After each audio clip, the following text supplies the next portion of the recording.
We made this. Engage!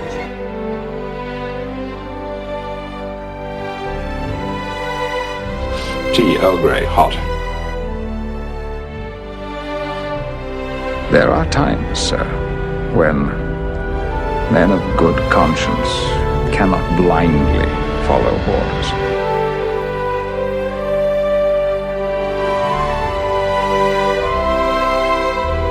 What we leave behind is not as important as how we live. I'm Captain Jean-Luc Picard of the Federation Starship Enterprise. Make it so. Hello and welcome back everyone to Make It So, a dedicated Star Trek Picard podcast on the We Made This podcast network. I am one of your hosts, Tony Black. My other co-host, Kurt North, is recovering from a wee bout of shore leave today, but I'm very happy to be joined by a new number one in another great Star Trek podcaster from Trek FM's Primitive Culture, Mr. Duncan Barrett. Duncan, it's great to have you on the show. It's good to be here, Tony. Does that make me Raffi or Riker or somewhere in between? Well, I think probably Kurt or the dog, obviously. Well, no, Kurt will be Kurt's going to be the dog. Come on, let's be honest. Okay, so right. You can be right. You can be Riker if you want. I'll be Riker. Okay, I'll go for that one. Yeah. Maybe Clara last week can be Raffi. We'll just assign everyone a character as we go. Everyone gets a character. Yeah. Okay. Yeah. This is our third main episode exploring episode 3 of Star Trek Picard. The end is the beginning. So it's going to be interesting discussing the next phase of this ongoing series. Before we do, how have you been finding the show, Duncan? Because you obviously managed to see you were, as like Clara Cook last week, you were at the London premiere of Star Trek Picard as well, which was a great event, and you've managed to see these episodes. So what have you made so far of the series, and are you enjoying it? I love it. I think it's fantastic. I mean, I've been not only lucky enough to see the first episode at the premiere, but I then got sent the links for episodes 2 and 3 to watch. Very good. So I've actually seen this episode a couple of weeks ago, cool. Really, and been sitting on spoilers all that time, doing my best not to kind of spoil it for anyone. But I'm now caught up. I'm now at the point where I have no more idea what's going to happen next week than anyone else does. So in a way, it's quite nice. As much as it was exciting to see these things early on, and also I did appreciate being able to watch them pretty much back to back. I mean, I watched the premiere, and then a couple of days later they sent the links through for the screeners for the other 2 episodes, and I just kind of sat down and took them in one sitting. Yeah. And I do think in some ways these 3 episodes, it absolutely makes sense to see them as one thing. They are basically the pilot for this show. I mean, they've got one director, they've got one kind of set up in a sense. They've got this kind of Picard is on Earth at the end of the episode. He's kind of going off on the mission. They're very much the traditional Star Trek pilot. In that final scene up on the Sirena, you've got it reminded me very much of the last scene in Caretaker. You've kind of got the crew finally assembled all together. You've got the mission clarified, where they're going to go, and you've got the captain, setting them on their way. And that is sort of almost what we expect from a Star Trek pilot. Of course, it's taken us 3 episodes to get there. And I think one of the things that I wonder for the people who've been watching it week after week, and this show, the pacing of this show, I mean, I love it, but the pacing of the show is much slower than something like Discovery, slower than something like Next Gen. It's quite a different kind of Star Trek. I do wonder whether, in a way, like having to wait a week every time to, just to get to this point that we're at now after 3 episodes, is that frustrating? Is it exciting? Because I guess you get the speculation and the kind of the teasing and they release photos every week and so on. And I can't wait to see the stuff for next week. So I just watched the little clip on the Ready Room of next week's episode, kind of whet my appetite for that. But at the same time, in some ways, since they describe this show as being, kind of like a novel, and very much this feels like it's the first chapter or the first part of that story. How is it going to vary, once it's all out and we can watch the whole thing from beginning to end? Is it going to be I'm suspecting it's going to be quite a bingeable show, if you know what I mean, even more so than Discovery, potentially. Yeah, I think so. I think that by virtue of the way it's been structured, as you say, a much more serialised narrative, even though especially season 2 of Discovery was very serialised, it still wasn't literally, you pick up pretty much where you leave off every week of Picard so far, and it's only covered a very, very small time frame. And whether or not the show will do a little bit of a time jump during at any point during this. We'll have to wait and see, but I doubt it. I reckon it's going to take place in a matter of weeks, really, what's going on, because it seems to be a very contained story so far within particular different places.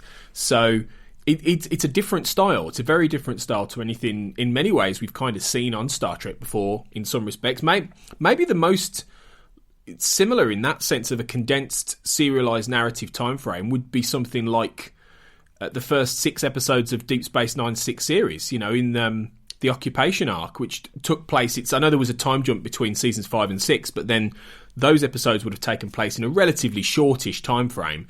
But I don't think it was as short as this. So this could be a very interesting approach. I mean, I think it's very compelling week to week. I think the fact we get to speculate like this, and we can do these kind of podcast episodes where we can pick through it, and we don't know the answers next week that are coming. Well, you did last week, but not anymore. I was that Romulan with the mystical games and so on, but now I'm cut off from my my knowledge of the future. Yeah, you've been de-assimilated, but It is really compelling so far, I think. So, no, I'm glad you're enjoying it. I really am. That's terrific. It's interesting what you were saying about the time frame. I mean, I hadn't really even thought about that, but it is a good point, because I suppose in terms of the mission that Picard has been on, it's probably is only like a matter of days, really, isn't it? He kind of goes from one thing to the next thing to the next thing. And again, on the Borg cube, I mean, they're very separate, those two strands of the story, but at the same time it doesn't feel like very much time is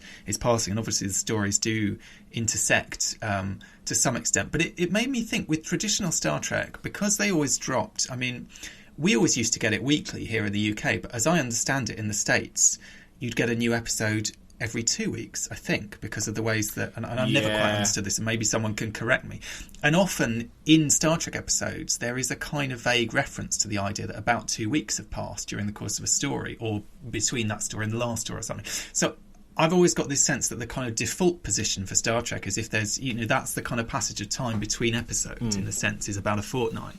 Very interesting if you think that maybe this entire season could be taking place within the space of a fortnight, rather than an entire rather than that being the case every week somehow. I mean, it'd be interesting to see, as you said, there could be time jumps and so on, but I suspect maybe not, because I don't know. I don't think this is a show that's going to be into the kind of, as much as he's assembled this new crew and we want to kind of see them get to know each other and so on, I don't get the impression this is going to be a mission that's going to go on for months and months, and they're going to all be living together kind of indefinitely. I sort of get the sense they're on to the first kind of port of call.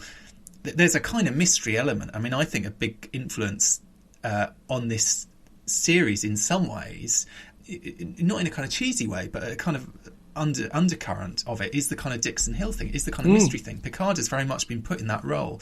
A young woman comes into his life, she dies in mysterious circumstances, he has to go and dig around, and there's kind of shady figures going on trying to keep secrets and so on. It is basically a sort of mystery story that they're telling us week by week, and in a way that is very much a case of like going from A to B to C to D to piece the pieces together and work out what the answers are, really. Yeah, he is playing detective quite a bit, it's true. Yeah, it will be interesting to see where it goes and the style it takes, and whether or not these people will all stay together and things like that. But before we start and we get into the episode, I just want to thank everyone who's been listening. We've been doing really well in terms of downloads. We've had some really nice reviews as well on Apple Podcasts. Dekumaria said, "Thank you for your thoughtful analysis. A refreshing oasis in a desert of fanboy jerk, cynical claptrap." Well, wow. There you go. How much more praise can you get there? That is appreciated, though, because I think the sentiment is there's a lot of reactive stuff online that isn't necessarily all positive or thought through. So I appreciate that as a sentiment. That's really nice. We'll try to hold back on the cynical claptrap as much as possible. We'll do our best. There'll be a little bit, but And Matt Bett 77 said, "This is a great way to explore what's going on. Really enjoyed the first episode and was looking for some extra info to refresh my Trek knowledge.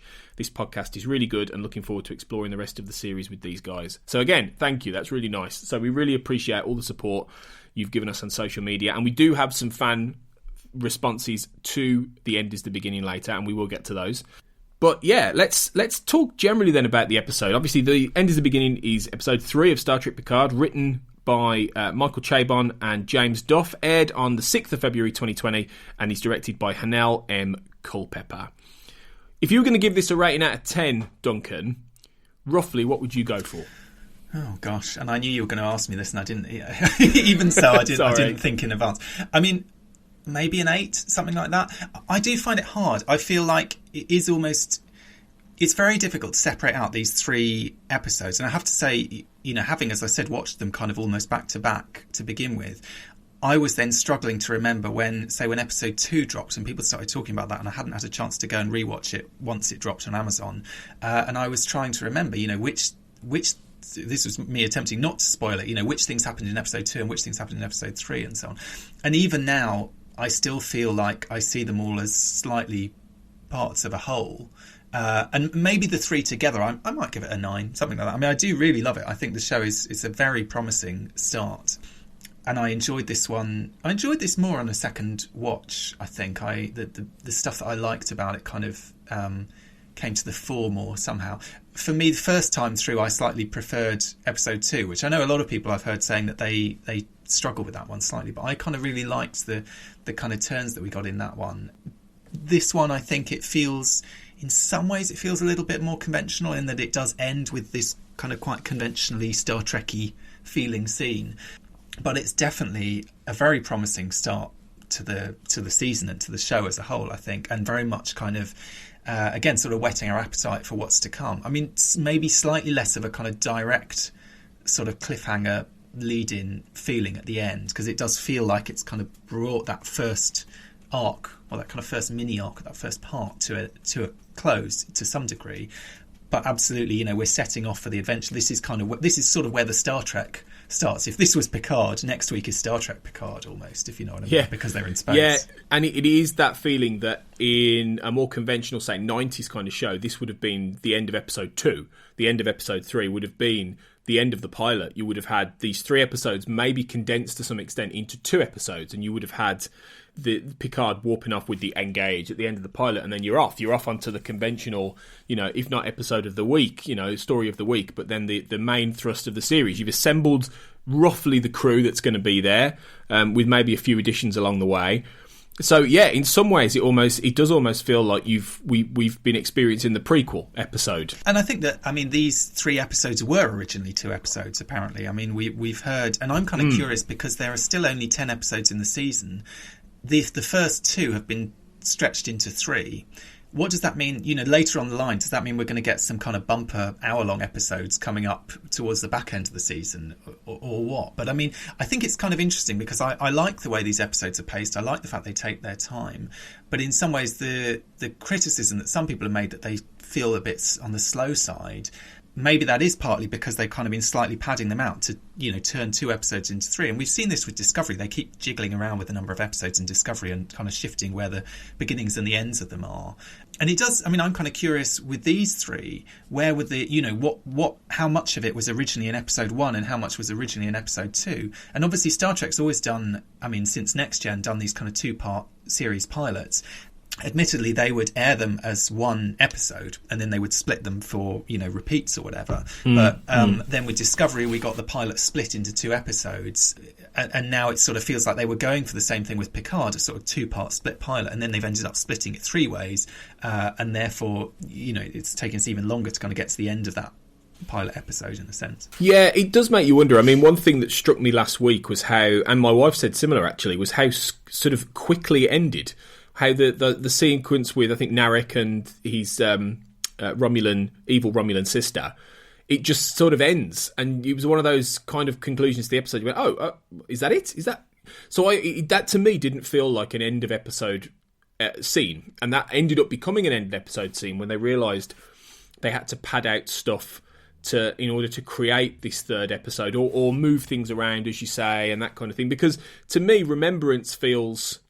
And Remembrance is still probably my favourite of these 3, admittedly, but that feels to me like pretty much with maybe 1 or 2 little variations from Maps and Legends, your first episode, pretty much. And then they have bulked certain things out for these last 2.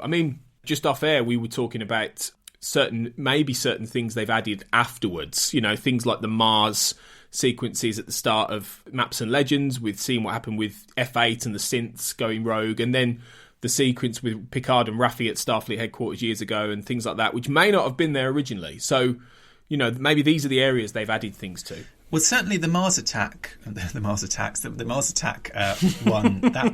was, I think Alex Kurtzman has said basically that was not in the original script, or even I think, what they shot originally. I think at whatever point they decided to bulk them out, that was added. I haven't heard anything about the flashback with Raffi and Picard, but the fact that it is in the same position, it basically occupies the space of the teaser in the episodes, that instead of a traditional teaser, because, as you say, the story is literally picking up from the week before, so in some ways it doesn't really make sense to have a teaser. They're using these flashbacks as a kind of, it's a sort of tease. It's a kind of, or it's almost like a kind of treat. It's a sort of, a sort of starter before the main course in a sense.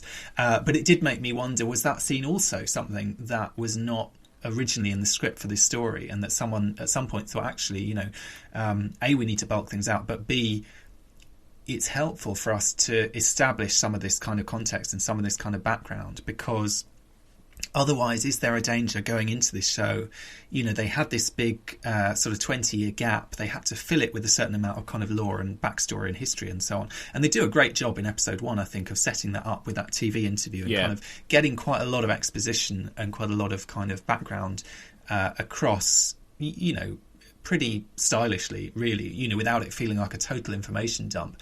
But at the same time, what I saw, I think Alex Kurtzman was saying, was one of the reasons they went back and wanted to do that kind of sequence on Mars, was to sort of emphasise the horror of it and the kind of shock of it and the kind of drama of that moment. And in a way, just having people talking about it didn't quite sell it the same way as seeing it on screen. And I would say certainly that's true, that, I thought it was exceptionally well directed sequence, very dramatic, very, very, quite scary, for Star Trek. And that absolutely added something, being able to see that and having that flashback. And in some ways, maybe the same thing is true, seeing Picard at this moment, seeing his relationship with Raffi in the past. It gives you a kind of extra insight. And I feel it's sort of more the way that TV these days goes in some ways, in that you do have, with a lot of these kind of serialised shows, sometimes you get a whole episode that's set 15 years earlier or something. Do you know what I mean? You get this kind of, this sort of a decision to like, okay, we're going to, we've got this storyline that's ticking along, and now we're going to zero in on this character or this issue, and we're going to kind of really focus on that and give as much insight as we can to that before we kind of press on with the narrative. Yeah, in some ways it reminds me of Lost, which was a very inspirational show in many ways, even though it's very divisive. It was very inspirational in some of the ideas it brought to the table, not just with flashbacks, but with how you would quite often have an episode open up with something that gives an extra bit of mythological clarity to something in the past of the show or the characters or something like that, and it would then go back to the main action. And this is, it's something that might just be these first couple of episodes where that happens, but I'd love it to be a trend throughout the entire 10 episodes, that you get a sequence set either in the past or at a different point from a different perspective that gives you a little bit of mythology or backstory and informs the episode to come. Because that's the thing with Maps and Legends, the sequence with the synths informed some of the stuff we then find out in that episode and what we'd found out in Remembrance. And the opening sequence of this informs, the one of the key thrusts of the story, which is Picard and Raffi coming back together. So it's a good device. It is a good device, but I think these probably are there partly for exposition purposes, to help things read, as you say, in terms of audiences understanding certain aspects that they might have missed or they might not have been there in the original script, but also to give it a little bit of extra bulk and able to craft an episode around it. And I think the end is the beginning. Probably, I think I'd go for about a 7. I think it was, to be honest, I think I'd go Remembrance 9, pretty much. That Maps and Legends about 8, 7.58, and I'd give this a 7. And not that the show's getting worse. Let's hope it doesn't work its way down to -1 or whatever by the end. Yeah. The finale gets a 0. Yeah.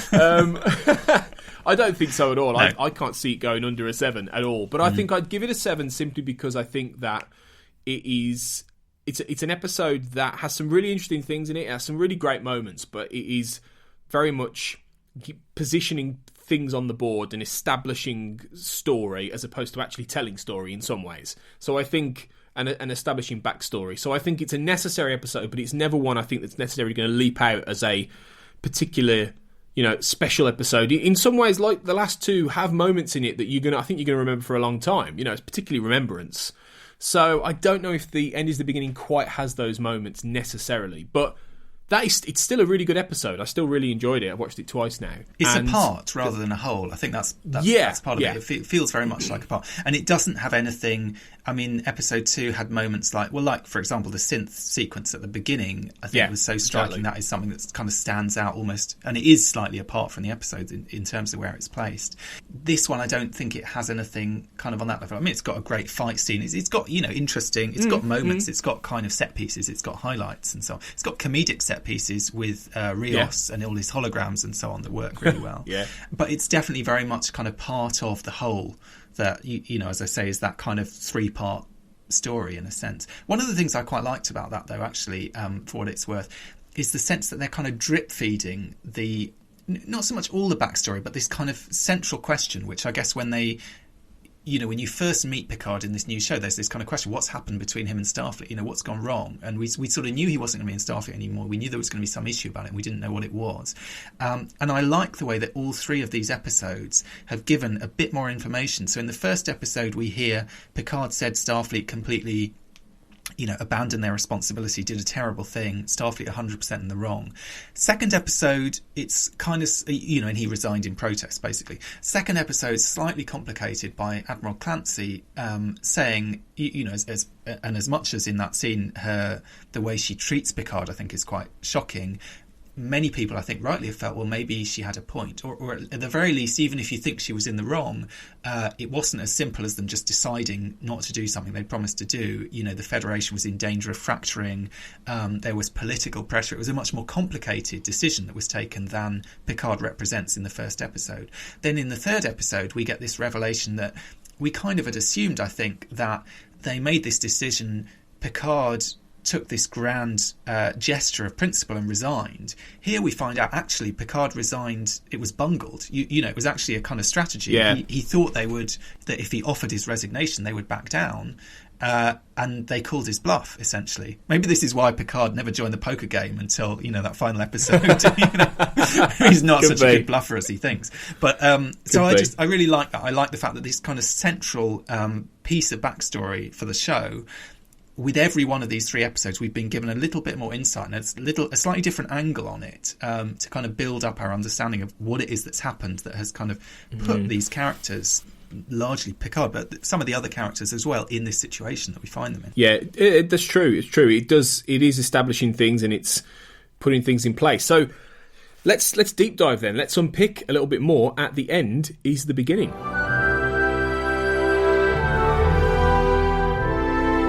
Firstly, I will say, I was wondering about the title before we even get into this, because unless I've missed something, Duncan, I'm not quite sure why it's called The End is the Beginning. Equally, I had a similar thing with Maps and Legends last week. I didn't quite understand where the map was in that episode. So if I've missed something, do tell me, because I'm not quite sure what The End is the Beginning means. I have to say, I agree. I think both these episode titles are slightly mysterious. I mean, Maps and Legends, I don't know if you know, is the name of a book by Michael Chabon, a non-fiction book, I think, a book of essays. So that is in itself a reference. Now, I don't know what that book is about. I don't know exactly what it's referring to. I mean, the legends, I assume, are not legends as in stories of knights and dragons. They're the legends that go along with maps, I think. So I think it's sort of saying, this is kind of... The first episode was looking to the past and kind of thinking about the past. This one is kind of establishing we're going to go on a mission and we're kind of getting... I mean, this is right. We're getting the map out. We're looking at the key. We're kind of working out what's what. We're kind of beginning to get prepared for it. The End is the Beginning is weird because it sounds like a very sort of metaphysical or a kind of time travel-y. It sounds like a kind of otherworldly kind of thing. On a very prosaic level, I took it as the end is the begin. Like, this is the end of these 3 episodes, and this is the beginning of this TV show. Do you know what I mean? And so on one level, it's basically the end is the end of one is the beginning of the other. I guess there's also all this stuff about the Romulan mythology in there. And obviously, we don't really know much about how that's going to feed in, or what kind of clues that's dropping. But it could be that there's something there to do with. I mean, the Romulan says to Soji at one point that she says, "I met you tomorrow" or something, doesn't she? So there is some kind of weird time element in there. Maybe there's something strange. For now, I'm taking it on a rather boring, literal level. That yes, this was the end of one story, but it's the beginning of the real story. Yeah, it could be. My mind immediately went to the Alpha and the Omega, and this idea of potentially opposites. I don't know. It might well become clear, but it's very interesting. I didn't know that about the Maps and Legends as well. That's fascinating. Maybe there are some hidden clues within these titles themselves, but we'll see. We'll see if they become more illuminated over time. Well, it's interesting as well that Michael Chabon, I think, of the three, isn't this the first that he's actually taken a writing credit on? Because I think he might have written. Did he write? Did he write the first? Did he co-write the first one? No, he did. Or was he co-writer on the first one? Which is, there's this weird thing that I think, right? And I might be wrong. I don't have it in front of me. I think James Duff co-wrote all three of these, and yet Michael Chabon is the showrunner. And I don't know what the story is there. I mean, it seems weird to me. It sort of makes me think. And if you remember, Michael Chabon was only announced as the showrunner very late in the day. Yeah, it does make me wonder. And I don't really know much about James Duff, I have to say. I know the first one I think he wrote with Akiva Goldsman. I can't remember what combination wrote the second one. It sort of makes me wonder, was James Duff the showrunner at some point? Insofar as he at least seemed to be the one, because you'd kind of expect the showrunner to be the one whose name is on the credits of the various parts of the opening episode. And yet, for Michael Chabon to take a credit on the last one, did he write the last one as well? He did. He co-wrote the last one with Akiva Goldsman. I see. Okay, but so then if it's called Maps and Legends, that makes sense. That would make sense. But so then that means they've all done 2, is that right? So Akiva Goldsman did 1 and 2, James Duff did 1 and 3, and Chabon did 2 and 3. That's right. Well, okay, that's so right. maybe that makes sense. So it's almost like the three of them, and it may be also, to be honest, with these things, often, I don't know whether you're only allowed to have 2 names on these things. Often with scripts, as I understand it, the person who gets their name assigned to it, sometimes there's a more complicated story behind the scenes. Do you know what I mean? I mean, it may be that actually the 3 of them wrote all 3 of them, and they're sharing them out 2 at a time because they think it looks better than having, saying that something was written by 3 people. I don't know. Anyway, they arbitrate these things strangely. Yeah, they do. They do arbitrate these things in a strange way sometimes, and you often find that it's not quite attributed correctly. It's just to make sure that they have to get their names on there. So who knows? It could be that they're all quite equally involved. But so the first scene, obviously, well, actually, before we get the Raffi and Picard scene, we do sort of get a reprise of the Mars stuff, and I'm pretty sure in there, I don't know if you noticed this, but it feels like there's an extra shot in this, in which you actually see a few more, and I might be wrong, it might have been there last week, but I thought you saw the ships coming down past the defence grid, coming towards Mars, and they look very Romulan to me. They've got a very sort of Romulan wingspan, which is, it makes me wonder. It's strange because I don't know if the show has quite explained that and quite what the bombardment, who was behind the bombardment. I know they said they don't know who was behind the synths turning, but surely you'd see this and they look particularly Romulan. So I don't quite know why there is a question mark over that as opposed to the question mark over the synths, unless I've missed something completely. Those ships were in, I think, unless I'm misremembering, the video footage that the journalist showed Picard in the interview. So I think there's no question that the Federation knows those ships were there. I mean, I've seen some people saying that they were part of the defence perimeter. So, you had those things that turn around and face face towards the planet. Yeah. But then these are, I don't know, like drones or something that they're kind of, and that's why they sort of look weird for. They certainly don't look like Federation ships. But I don't know. I think I agree. They're quite striking. The design of them is quite striking, and it's strange in a way that no one has explained what they are and what they're doing there. But I don't. Unless I'm wrong, but I'm fairly sure that we see them on the screen in the first episode. I don't think they can be like secret Romulan ships that no one has realised were there all along. But I mean, who knows? Maybe I'm wrong. Maybe, I don't know. Your explanation of the drone sounds more likely, to be honest. But it just made me wonder. But it's interesting you get that reprise because then it cuts straight to the aftermath, which is where, as we've discussed a little bit, Picard and Raffi, and we've obviously met Raffi at the end of Maps and Legends, but unless, as Kurt explained in the last episode, unless you've read the Countdown comic prequel series, you don't know at this point that Raffi was in Starfleet necessarily. I know he calls her on the Starfleet comm badge, so that's probably a clue, but you don't know for sure what her role was. And this establishes that she is a commander or a lieutenant commander in Starfleet, and she was working with Picard. But like we've said a couple of times, if you want more context as to quite what they were doing in terms of the Romulan evacuation, go and read Countdown, because it does explain, not just explains how they all know Laris and Zaban and how Laris and Zaban come into Picard's life, but it explains why he's with Raffi and how he knows Raffi from that period. But this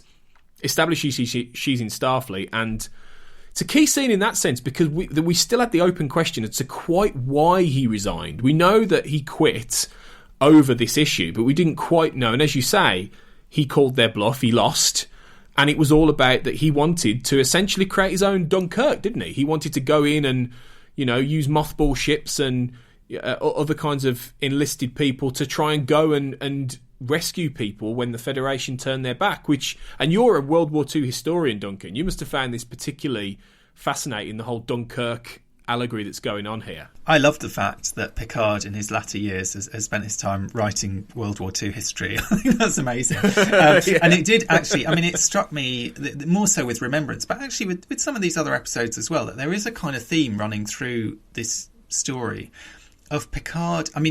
Patrick Stewart is, 79, I think, but Picard is older. Picard is in his early 90s. You're right, I write a lot about the Second World War, but I also spend a lot of time, because my books are largely based on interviewing people of that kind of age, kind of early 90s, who lived through the Second World War. And I think recently there has been a real sense, in the kind of final days of the run-up to Brexit, even, we saw these images projected onto the cliffs at Dover and so on, of this kind of warning from history almost of these World War II veterans basically saying this is a terrible idea, this is not what we fought for, Europe needs to stay together, Britain needs to be part of Europe, and so on. And it does just strike me that there's a kind of parallel there in some ways of Picard as this man whose exploits are in the past. No one even remembers who he is anymore. Do you know what I mean? To some extent. There is a character in this episode, actually, Rios says, I read your book. But other than that, there's this sense that he's been kind of forgotten. He goes back to Starfleet Command and the young people there don't even know who he is. Do you know what I mean? Like, he has to spell his name for them. There's that kind of sense that he was this great man once, but time has moved on and the great men of the past kind of easily get forgotten and their advice gets ignored, in a sense. And I can't help seeing a parallel there with these kind of 90-plus-year-old people who are still alive in our own world and who are, trying to issue their kind of warnings from history, in a sense, and potentially a lot of people are ignoring them. And that kind of sense that there's a generation who, we could learn a lot from, one way or another. Yeah, very much so. Later on, he's talking about how he's frustrated at Starfleet, because they're reacting and they're immediately, they're stopping research on synthetic life and all these kind of things, and they're reacting in a very sort of hawkish way, following a massive attack on close on Mars, on the Federation, and they're reacting in this way of fear. And he says half of them never wanted to rescue the Romulans in the first place, and the rest are frightened. It really does feel like at that point in that scene he's from a bygone era. He's a centrist in a populist land. He's very much a man who is seeing all of the things they worked so hard to create, it very quickly being eroded. And you can see that right in that moment when he's realised he's thrown his Starfleet career down the toilet so fast. It's heartbreaking, really, and you can see how heartbroken Raffi is for him, because she knows who he is and she respects him. You can see that she respects him, and in many ways she loves him like one of his seconds in commands do. She's essentially his new Riker. And you really see that in the Countdown comics as well. And she knows, she says there has to be some last desperate wild solution. That's what you do. You're Picard. And he hasn't got one. And everything has turned on a sixpence, and he's very much immediately not relevant anymore to this post-Mars world. It's like a post-9/11 world, post-Mars world, where everything has changed, and Starfleet are immediately scared of the reality of what's going on. And so you're right, it does feel like he is a warning from history who's being ignored. And it's a really sad scene. I thought it was a really sad moment, really, that they characterised. And maybe that's why they did it. Maybe that's why they put it in there, if it's a late addition. It is, absolutely. It is a sad scene. It's a slightly odd scene. I mean, I have to say, as much as... I don't know whether you felt this. I don't want to be too uncharitable. I like the scene in principle. I love those uniforms. I think they look great. There's something slightly weird about the performances. I don't know if you felt this, that, and I think in the present day... There's a great rapport between Raffi and Picard, and I really love all of that. I love all of their scenes. There's something slightly weird about this scene, and I couldn't quite put my finger on it, but it feels almost like they're acting different scenes somehow. It may be the way it's edited. There's a weird bit where she kind of gives a reaction twice in one shot somehow. I don't know. For me, it slightly took me out of it all, because as much as I like to see it, there was just something a tiny bit sort of uncanny about it. And as I say, I couldn't quite place it, but I'm curious to know whether You've watched it twice. I've watched it twice. I felt that slightly both times. I don't know if that's something that registered for you. Sort of. I can see what you mean a little bit. I do think it was filmed later. I mean, we've talked about this. I do suspect that. So it could have been that they were called back after some time, having not played, that they'd filmed the series and they were called back and they sort of had to warm up back into the scenes. And it could be that they struggled a little bit with that and it wasn't within the filming schedule. I mean, that's just speculation. But it could also be that they're playing it slightly differently. I don't know. I kind of know what you mean. It's funny as well, because I felt that, I think in the end, I think Raffi as a character gets better as the episode goes on. I struggled a little bit with the next few scenes where they're in the present day. And I felt they weren't particularly well written, and the performances they were warming up a little bit. And I think, but yeah, I think maybe there is a level of fitting pieces to join here. I mean, I did think that Raffi makes a massive leap when she immediately suspects the Tal Shiar behind that attack. You know, that stood out to me. I was a bit like, well, hang on a minute, where have you got that from? Because Picard even says, you know, why would they attack a fleet that's meant to rescue the Romulans? It's bonkers. Why would you do that? And I think her even saying that means that it's actually not really going to be the Tal Shiar themselves. You know, whether it's the Zat Vash and all these people, but it just felt like there were certain things in this that were meant to deliver exposition and backstory, and it was being designed in that way as opposed to being a bit more organic. So maybe that's where it comes from, your slight uncanniness. I don't know. Could be. It's the fact she has the same line twice, I think, is part of it. And that's, you know, it's not necessarily a fault of the writing, but there's something... She keeps asking him... That's what's felt a tiny bit cheesy about it. She keeps trying to get him to say what happened, and then he keeps talking, and he keeps not really answering. And there's just something about that dynamic that, to me, doesn't quite... It felt odd. It felt kind of unbalanced. It could be even that they shot it in a rush, and they weren't... You know, I mean, often actors shoot their sides of a scene when they're not... You know, maybe they were only together for like 5 minutes of it, and the rest of the time they were shooting against a stand-in or something. There's just something about it that to me feels a tiny bit forced or a tiny bit off. But that didn't stop me enjoying it. I still think it's interesting to see that and see that moment and find out, you know, kind of find out what happened. And it sort of explains why Raffi's angry with him in the future, because she then gets a call from CNC and she says, well, they're going to fire me now, you know, because of what you've done. I'm for the chop as well. Which gives a pretty low view of Starfleet. I mean, that's not the Starfleet that we remember, if you know what I mean, to think that they would do that. No. I mean, that's pretty shocking in a way. Well, because in the Countdown story, which is set roughly just before all the Mars stuff happens, they're on a ship called the USS Verity, without spoiling too much, and they've got a starship and they are trying to rescue people. So the presumption is that she loses her position.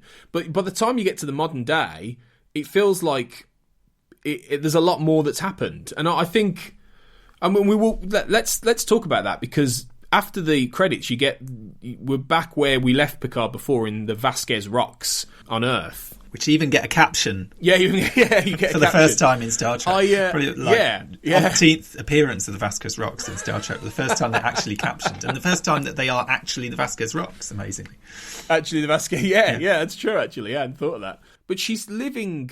It's strange because they really try and set her up, I think, as a little bit of a sort of slightly wacky conspiracy theorist living off the grid, living in this shack. She's growing tobacco, snake leaf on a trailer, and you know, she says that she's been smoking a lot of that, and she's had a little bit of paranoia from it, and it almost feels like they've intentionally tried to establish her as someone a little bit kooky and off the grid and angry, because she says she's full of rage, but intentionally to sort of establish that after she left Starfleet, she sort of lost a little bit of if not lost her mind, then had some serious sort of mental health problems. She did a bit of a Fox Mulder, when he grew the beard. I thought of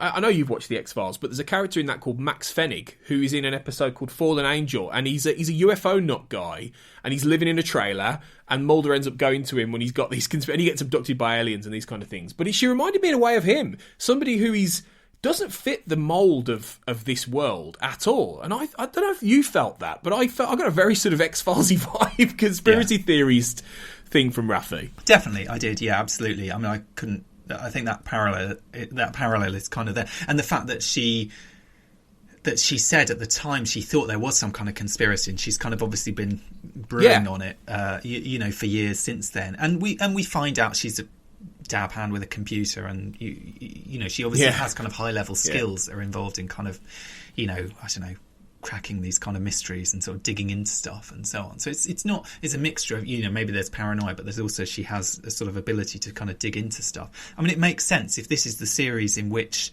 there is a conspiracy, there are possibly multiple kind of conspiracies going on. We sort of need characters who are going to be able to investigate that kind of stuff. I mean, she's also clearly a very damaged character. I mean, Michelle Hurd's talked a lot about her basically being a drug addict, effectively, which we kind of see in this episode. There's definitely a kind of reliance on both alcohol and these other drugs.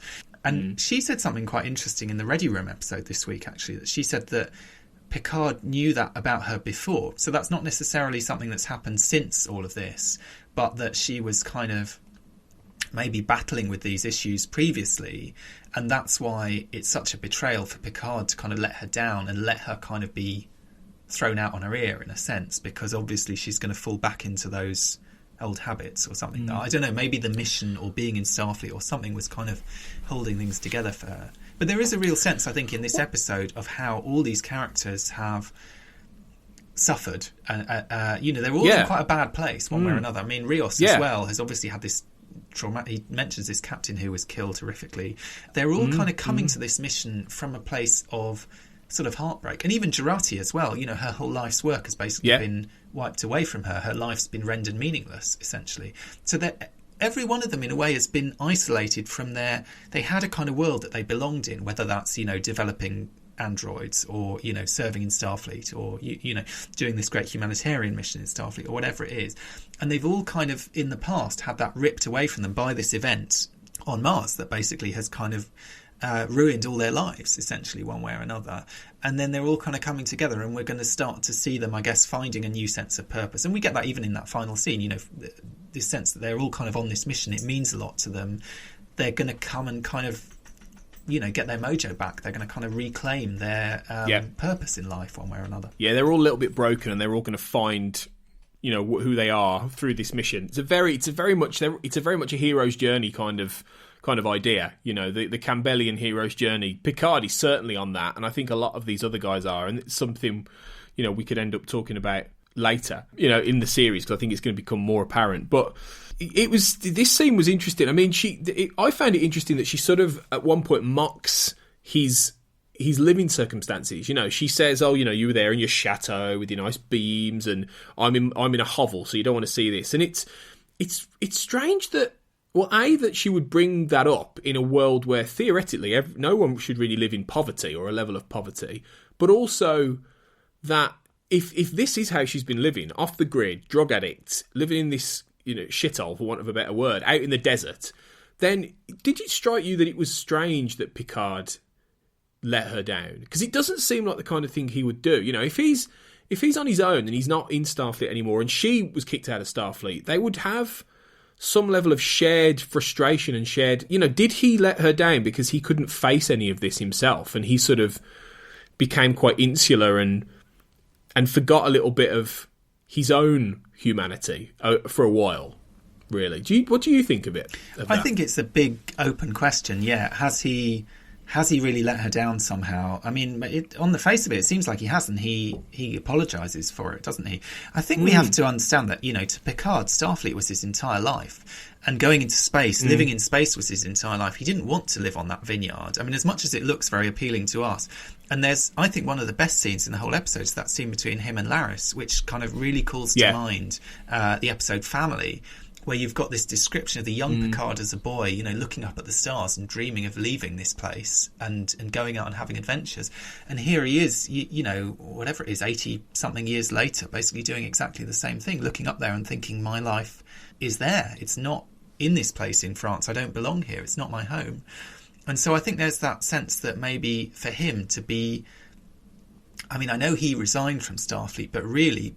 insofar as he didn't intend it to happen, he was chucked out the way he sees it. Yeah. He's been separated from the one thing that meant more to him than anything else in his life. I mean, look how much of an arsehole Kirk became just by being separated from his ship. It's true. Now we see with Picard. That is true. This is the kind of dark night of the soul for Picard. You rip the uniform away and send him back to that place in France, and he has to start learning about grape varieties and when to harvest them and all this business. And he has obviously sort of thrown himself into it because he feels like he had to. But it's really taken something away from him. Do you know what I mean? It's kind of... and maybe seeing Raffi as a kind of reminder of what happened and of that past. But at the same time, I think we are supposed to believe that Picard, the guy who never lets anyone down, let her down. And certainly that's how she feels. And I think she definitely feels that he abandoned her one way or another. And I suppose there's that kind of theme, isn't there? The Romulans feel... Picard feels that Starfleet abandoned the Romulans. Raffi feels Picard abandoned her. Everyone... I mean, when I went to the premiere a few weeks ago, and I also had a chance to interview some of the cast and crew and so on. And one of the interesting things that Michael Chabon said is this is a show about people being forced to break their promises, and that basically, it's not always going to be a clear-cut case of, who's in the right and who's in the wrong. It's going to be a situation where, the situation with the Romulan rescue, it's not that Starfleet just decided they couldn't be bothered anymore. It's that circumstances intervened and they went back on something that they'd promised to do, and kind of what happened, what are the repercussions of people, sometimes for quite good reasons, going back on their word, going back on what they promised. And I suppose in some ways I think that's what Raffi is seeing in Picard, rightly or wrongly. She feels that he's kind of gone back on a kind of a promise that he made to her. Of course, in Discovery, Starfleet is a promise. In Picard, Starfleet is a broken promise. Yeah, it's true. It's true, isn't it? That's a good recurring theme actually through a lot of these characters and stories in this episode. Actually, yeah, that's interesting. But obviously, it's going to be one of those things where Raffi, to some extent, is going to be proven right in that she says that there is a conspiracy in Starfleet to do with the Romulans. And it's maybe one of the reasons Picard separated from her was because he couldn't buy into some of that stuff. That he couldn't buy into the rabbit hole, as she described. She said, "I'm not going down another rabbit hole with you." Maybe he couldn't quite get his head around the idea that Starfleet had been really compromised and has been for a long time, potentially, because that's the suggestion that nearly 20 years Starfleet has been properly compromised by this conspiracy, whatever the source. And it's only now, with what's happening with Daj and the fact he's starting to piece these things together, that he realises, actually, what Raffi was saying, there was something to it all along. So it's like the final validation, but unfortunately, he's neglected somebody he should have been caring for along the way. So it's interesting because it does give Picard some level of... there is they've got to be careful they don't make him too holier than thou in this series, and they don't make him out to be just this perfect human being amongst a sea of terrible people. So for him to actually have let someone down on a personal level is good. It's a good little character beat. It makes him more human, more grounded and realistic, I think. So I quite like that aspect. And Picard, in some ways, as much as he's kind of about as perfect as any human character gets in Star Trek, his weak spot is around kind of people and social interaction. And do you know what I mean? Whether it's that he was uncomfortable with kids, whether it's that he was uncomfortable, in the final episode of Next Gen, he goes along to the poker game and says, "I should have done this years ago." But the fact is, he didn't feel able to do that. Do you know what I mean? So there is a kind of maybe the sort of touchy-feely side that okay, he's been thrown out of Starfleet, or he's no longer a part of Starfleet, and yet somehow he should be looking after the kind of emotional needs of his former colleagues.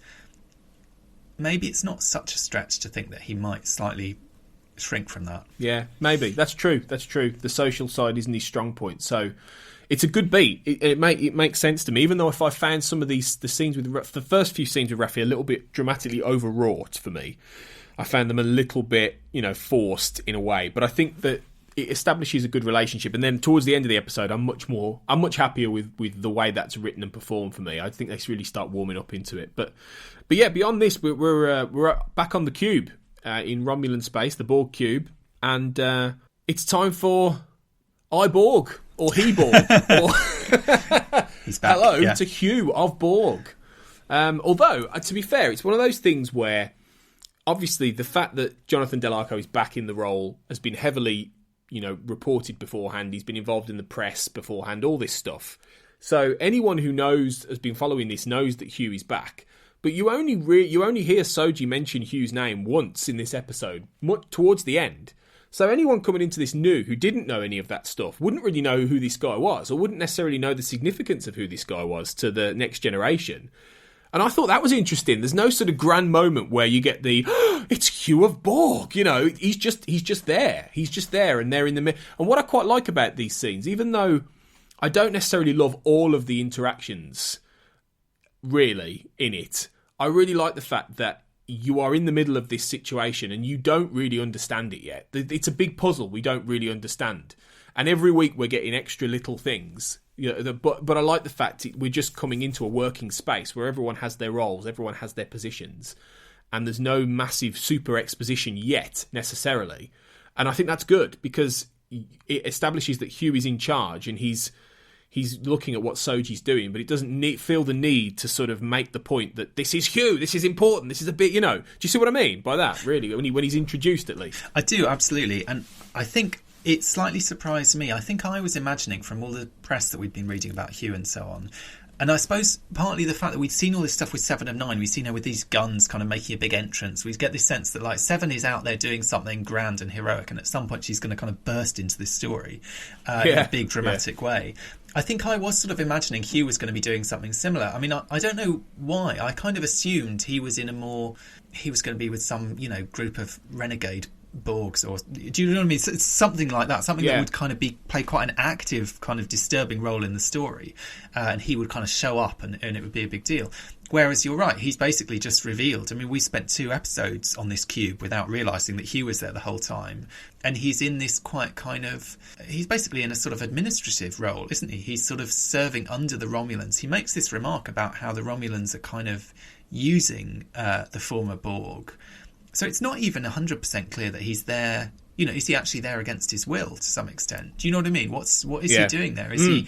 I mean, obviously, it's kind of what they're doing is something he might be sympathetic to, but he's not in a very happy place either.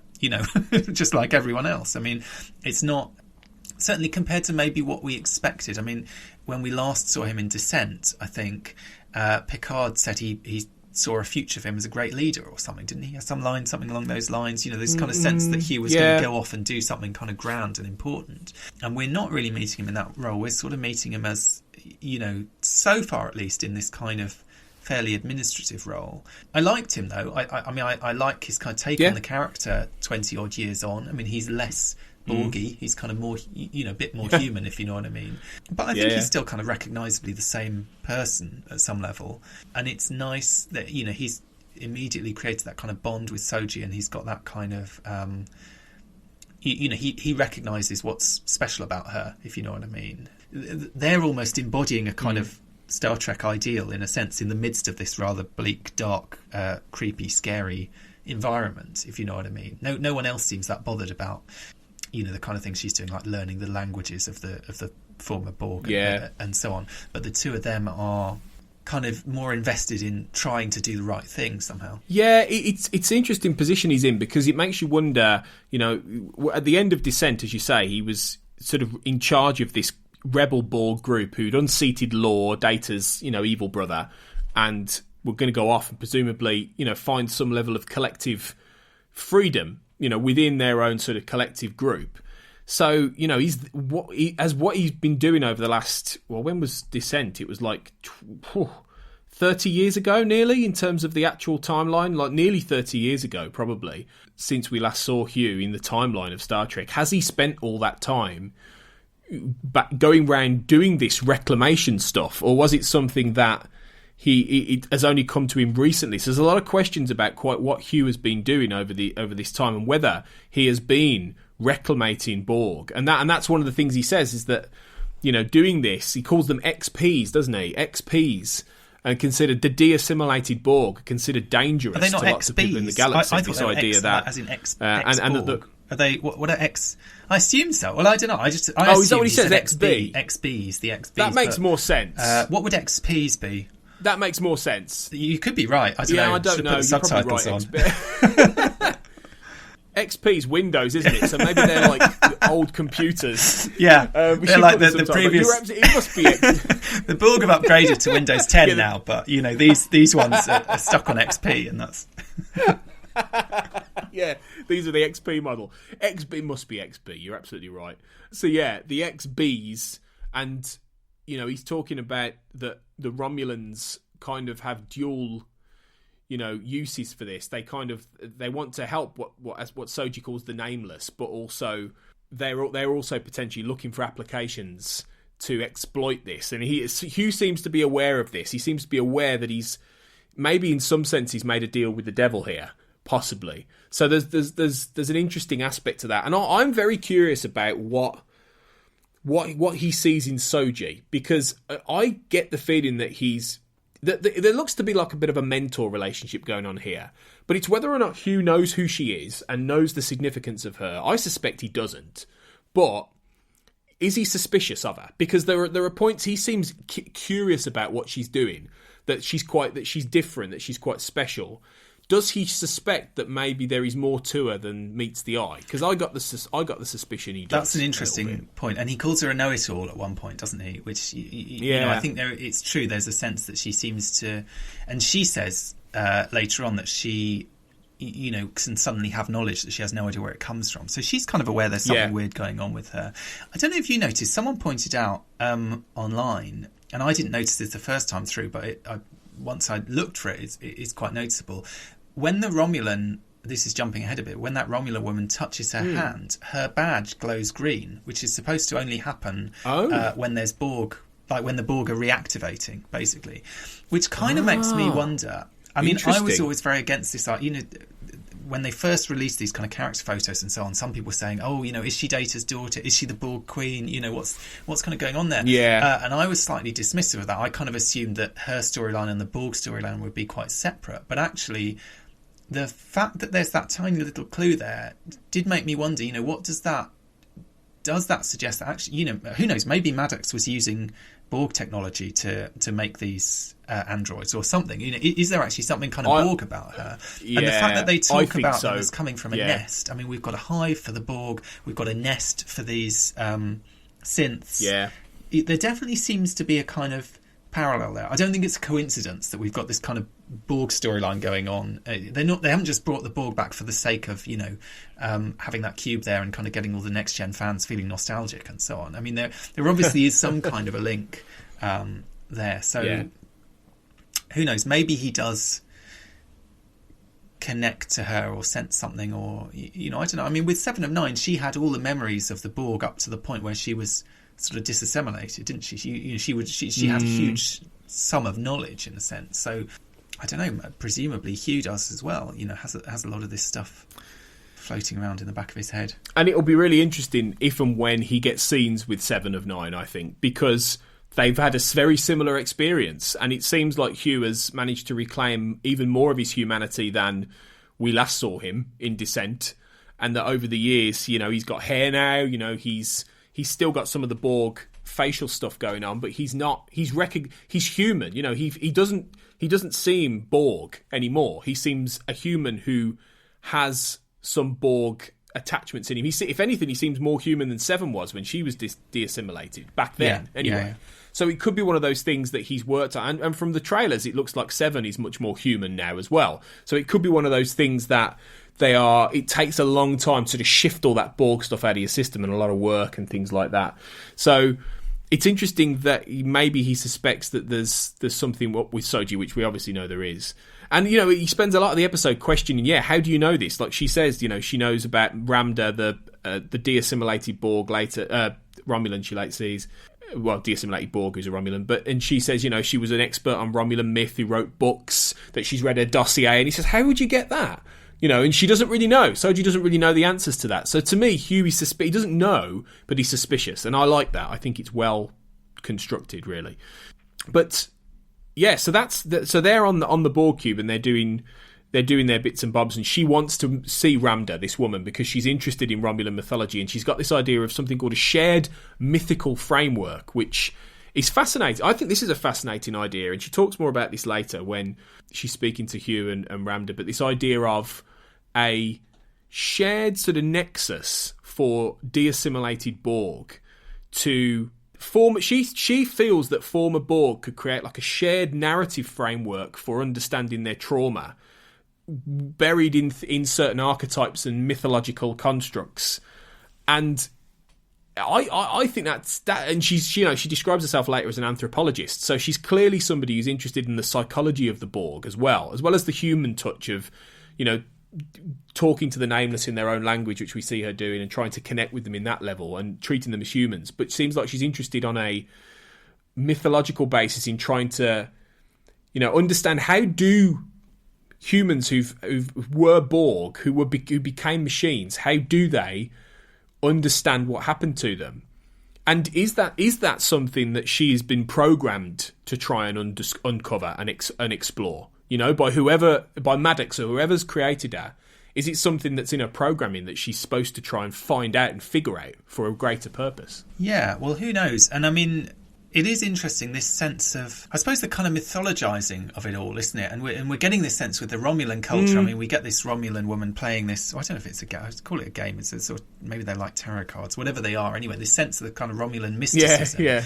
That's not a side of the Romulans that we've ever seen before, I don't think. But we are obviously going to get more of it. We're going to get these Romulan nuns, I think, coming up in the next episode. We're going to get this, these kind of elvish-looking Romulans that we've seen in all the photos, who are obviously very different from the kind of, I mean, maybe in the same way as we've always seen in Star Trek, kind of the Starfleet have been representing Earth, or not just Earth, but, representing the Federation.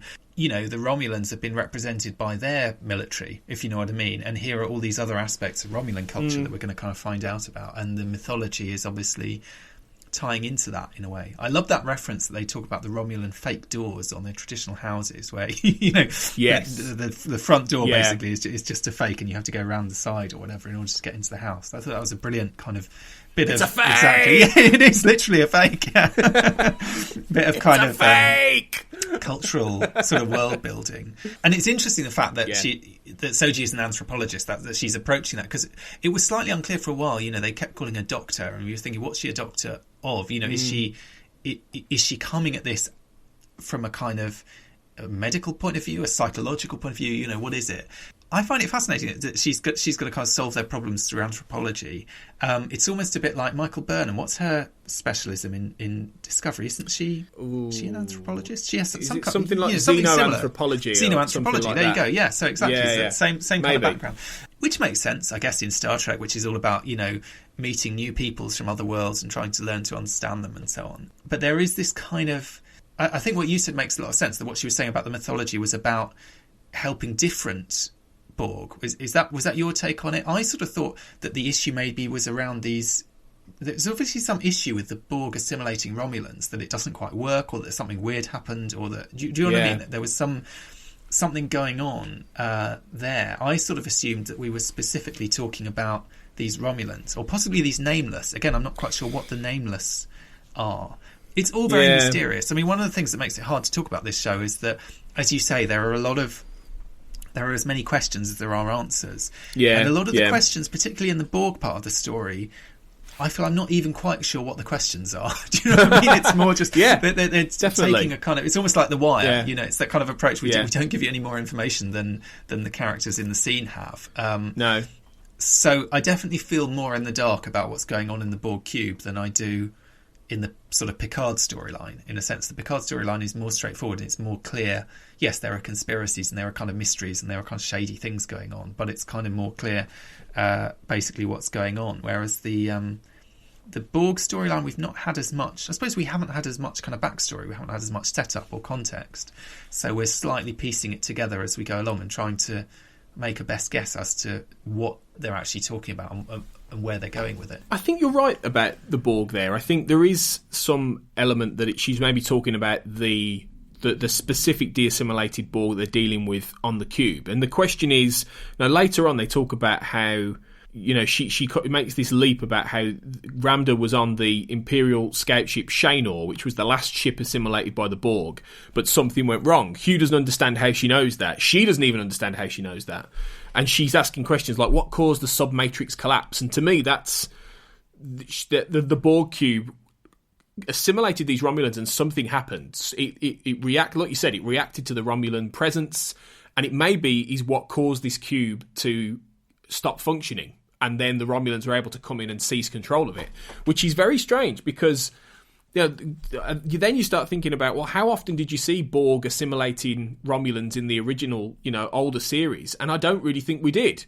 Really, I don't really remember that sticking out because I think the two races were so diametrically apart from each other in any storyline. You never really had them cross over, so there was never any instance of this. So it gives them a lot of leeway to sort of add in some mythological point about how maybe for whatever reason the Borg can't really assimilate Romulans properly, and that they have real problems with this. It was maybe one of the reasons the Borg never invaded Romulan space, and it goes back to the possibility, based on the last episode and what we learned about the Zat Vash and all this, that maybe some of the Borg's origin is connected to the Romulan mythology and Romulan history and Romulan ancient history, you know. And so it makes me wonder if there's a bigger tie between these two races than we ever knew in Star Trek. So they've got a real vast sort of sandbox to play in a mythological context with the Borg, with the Romulans, both of whom are mysterious. You know, if you think about it, we don't know. There's no explanation that where the Borg come from. You know, we know they're in the Delta Quadrant when, you know, in Q-Who when we first meet them, but we don't know where they originated from. And obviously the tie-in novels have gone into some really fascinating ideas about this and given a Borg explanation within that continuity. But in the actual canon, we don't know. And equally, the Romulans have always been a very mysterious culture. We don't know much about them. They're by absolute intention, often by the writers of Star Trek, and they want the Romulans to be analogous to particularly China in our world, a very mysterious, remote culture that are very insular, don't want people to know about what's going on within them. So again, it gives them a lot of scope, doesn't it, to add in these mythological contexts, these ideas going back into Romulan civilization that no Star Trek series has ever touched. There's almost nothing to contradict it, you know. So I think it's really fascinating what they're doing. I'm lapping this side of it up. This idea that there might be mythology and prophecy and some real arcane stuff going on in Romulan history, and I'm loving that. I am kind of intrigued by that. I have to say, I'm not sure I'll be wild about the revelation that the Romulans created the Borg, if that's where we're going with this, and if that's where the Zat Vash got their kind of anti-tech thing from. I don't know. I mean, I'm kind of curious to see how it all plays out, but to me that feels a bit too tidy somehow, or a bit too straightforward. I'd probably won't be that. Interested. Well, who knows? It probably won't. I'd kind of be more interested to find out a bit more about the kind of, you know, Romulan and Vulcan relationship and what was going on there, and how did they end up separating, and why is it that, you know, okay, so we've now got the Romulans look like Vulcans and the Northern Romulans don't really look like Vulcans. You know, sort of what's going on there. I don't know that we're going to get any more of that, but definitely the show is very interested in Romulans, and we are seeing, I like that we're seeing the variety of Romulans. I like the fact that they're kind of bringing in all the different makeup jobs and so on, and trying to reconcile that by saying, okay, these are sort of regional differences one way or another. I sort of like that approach to the mythology.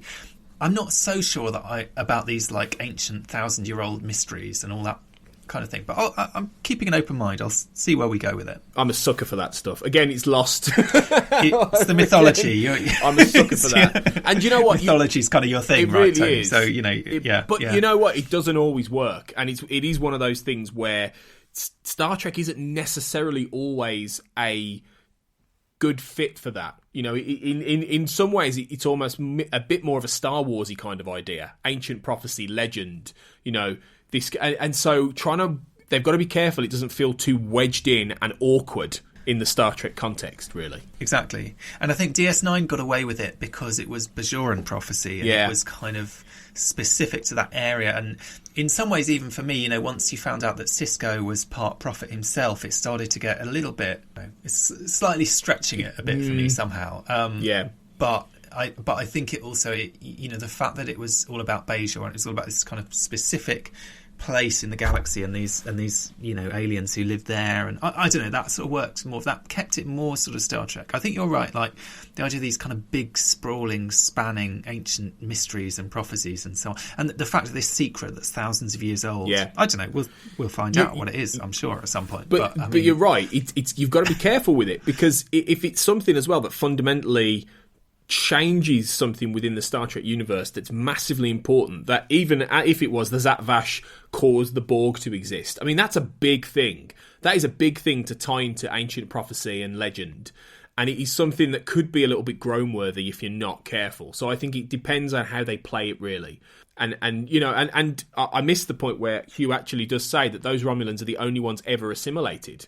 He says they're the only the disordered, as he calls them, and they're the ones in the room that are. They reminded me of in Endgame, the Voyager finale with Mad Tuvok. You know, when he's playing with the cubes and all this kind of thing. It reminded me of that, but they are. So this is something that is a new point of mythology and canon, and I think a lot of the ancient prophecy stuff and this idea will turn off quite a few people. I have to say, Duncan, I think there'll be a lot of groans from people watching that they won't go, this isn't what Star Trek is, and I think, well, like you say, there was some element of that in Deep Space Nine.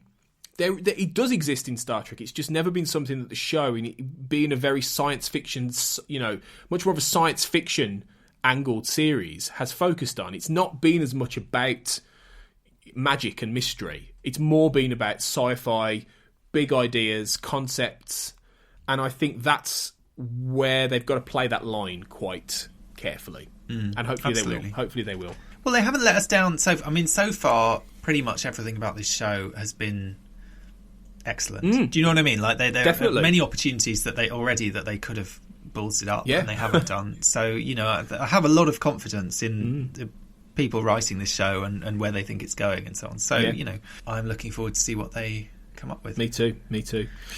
But yeah, so once we've had quite a bit going on in the cube, we're back with Picard starting to get onto, you know, Raffi in the last sequence has said, I've got a pilot for you, his name's Rios, and then she's busy, you know, looking at things on the computer, and there's a really nice moment where Picard calls her up and he says, I'm sending you through what I've got, and she says, I'm not interested, and he goes, carry on, because he knows full well that she is going to help him in some way. Which I think is nice, because even though they've got their problems, and like we've discussed, he's let her down and that kind of thing, he knows full well that they have a bond and that it's established, and he's confident in that in some ways.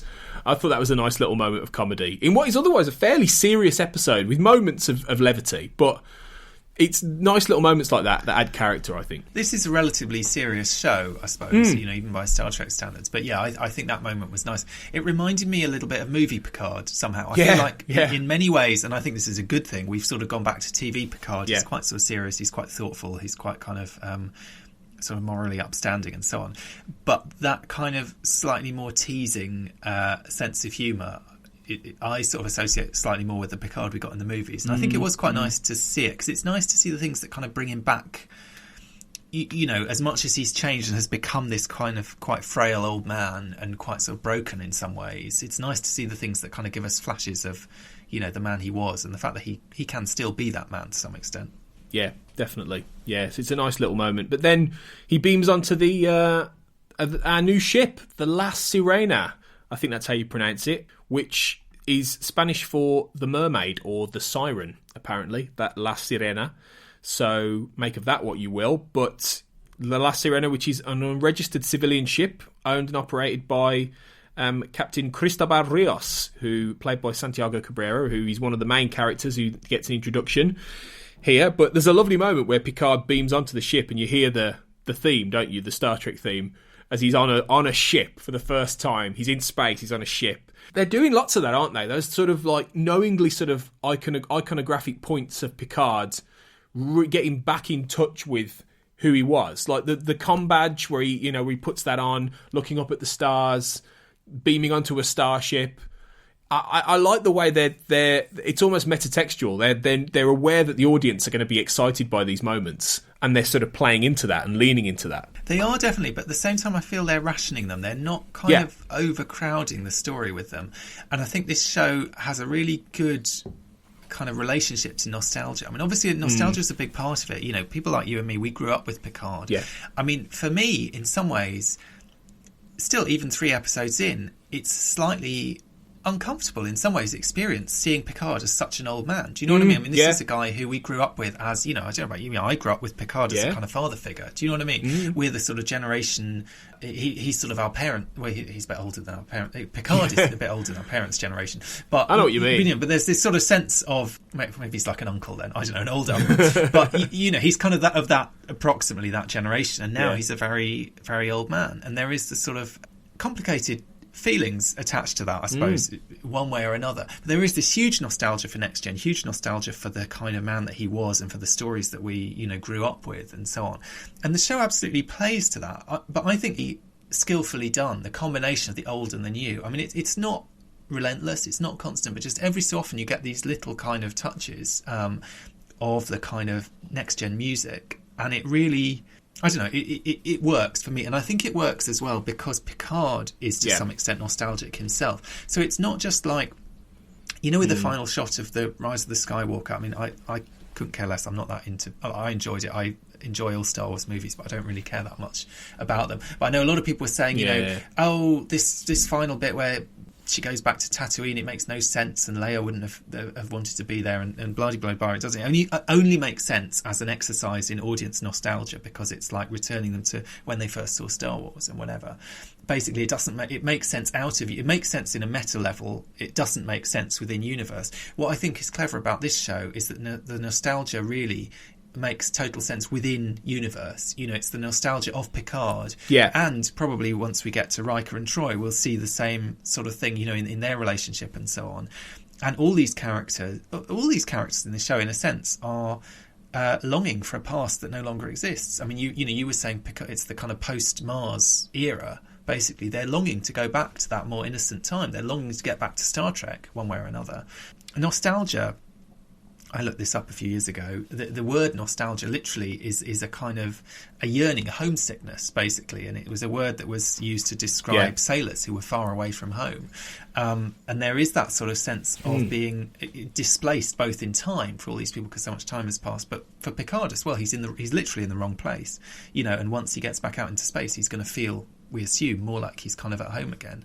But I think the show deploys these kind of nostalgic motifs very skillfully compared to a lot of show. We've had a lot of revivals in recent years. We've had a lot of this kind of going back to the well and kind of wheeling out all the old actors and all that sort of thing. It's almost, for our generation, it's a weird sort of part of growing older is somehow this kind of constantly like being bashed around the head with all these nostalgia trips one way or another. But I feel like, for me anyway, this show does it more skillfully than most of them. It does. It's really interesting you talk about that though, because I've felt like with a lot of the long-lasting old franchises, there is a lot of, in the last few years, real attempts to try and justify them being their old selves. I feel like this entire Star Trek era, in many ways, is trying to get back to Star Trek of old. In many ways, through a long and winding road to get there. And I feel like it's intentional. It's not bad storytelling necessarily by any means. Much as I've had my issues with some of Discovery, I think there's an intentional aspect of trying to tap into nostalgia in order to rediscover and justify why Star Trek should exist these days. And, I've seen that in lots of different franchises. I've seen it particularly in James Bond, with the whole Daniel Craig era has been about them trying to reconcile this character and the style of those movies with the modern day, and it's something that's gone on throughout his entire tenure over 15 years. You've seen it in things like the Batman series, the Christopher Nolan Batman series. You've seen it with Superman, with Man of Steel, much as I'm not a big fan of that film necessarily in the DC universe stuff, but in lots of things that are really old and we remember them from a bygone era, that feels like they are they're almost in some ways afraid to be that innocent anymore because we don't live in that kind of world. But they want to be. They really want to be.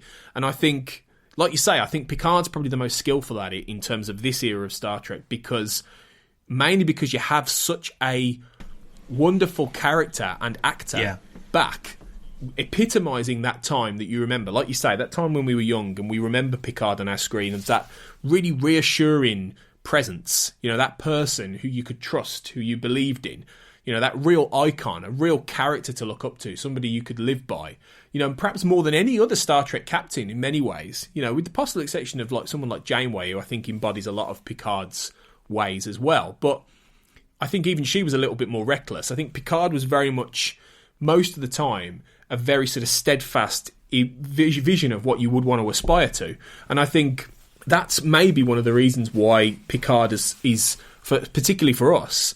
And it was striking such a chord. And it was interesting. Somebody said, it might have been Kurt on last week's episode, or to me privately, but he said, is it or it could have been someone else, but they asked me, is Picard making a dent beyond Star Trek fandom? Is it really resonating? And I don't know if that is, because I am in the Star Trek fandom, so I don't have that extra sort of distance. But I think it really does feel like coming home in a way, even though it's a different universe and a different world. It feels like we're with Picard trying to get back to that. And this episode, in how it establishes these people, like someone like Rios, who knows who he is. A lot of these characters are reverential of him. Agnes later on believes in him. She wants to come along with this ride because you are a good man. You are a decent man. You are what we want to get back to. Raffi knows that as well, even though she's been hurt by him. And Rios immediately Picard picks up and he goes, "You're Starfleet. Through and through. I know the kind of man you are. You can give me all this Han Solo kind of swaggering stuff much as you like, but I know who you are." And that's great, because immediately he's got these people around him who feel that nostalgia, I think, themselves. Like you said, they want to go back to a time when things were better, things were different. And I think that's lovely. And the way they're writing that, I think intentionally, is great. Absolutely. I think they're doing a great job. I mean, in terms of this question of, is the show reaching beyond the kind of Star Trek community?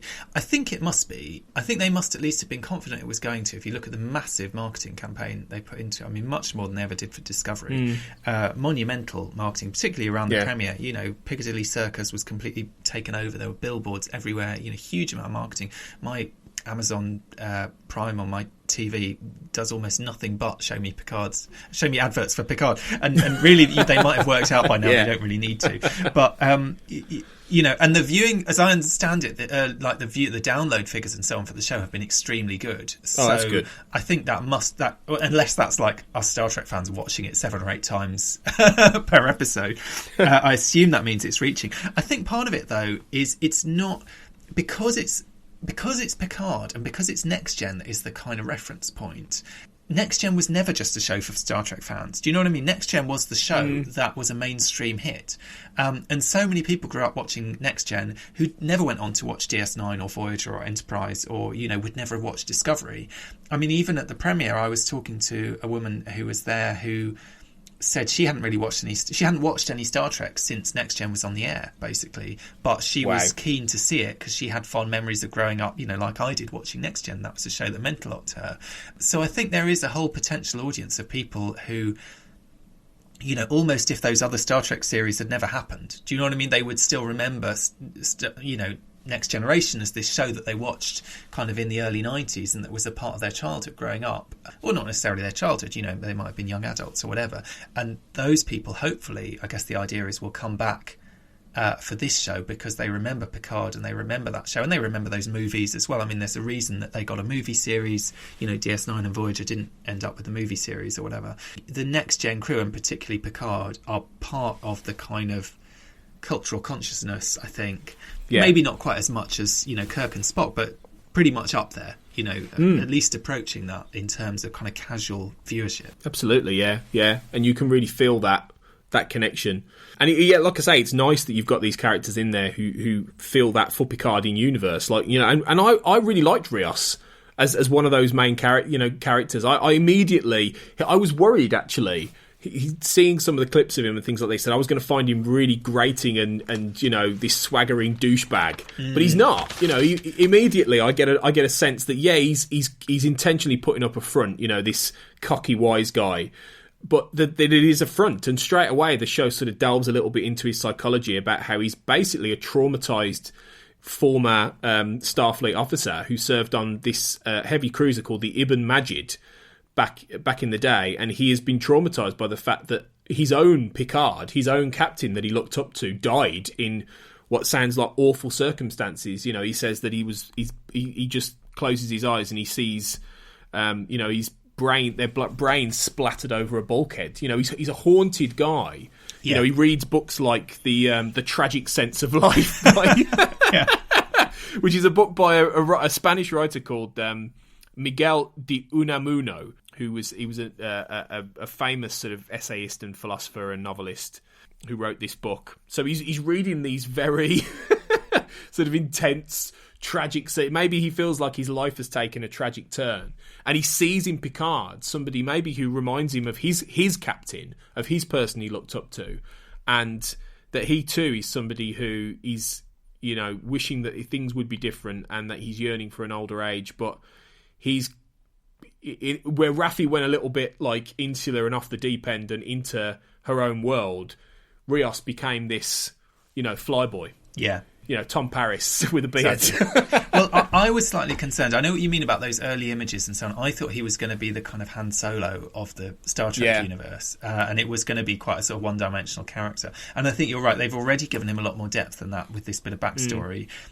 He's a very charming, likeable actor, and also I think the fact that we get all these holograms, I loved that. I mean, I think it introduced a lot of humour into the episode, but it also just gave us a grasp of this guy's range immediately, sort of on day one. And we realised, and I hope we're going to see them again going forward. Maybe we don't need the navigation hologram; they might need the medical hologram. Do you know what I mean? Hopefully, we're going to see some of these other versions of him kind of popping up, and I just thought that was a really nice touch, a nice way of kind of interacting with Star Trek history and this kind of question of it's 20 years on, okay, how has the technology moved forward? How has this moved forward? How has that moved forward? And so on.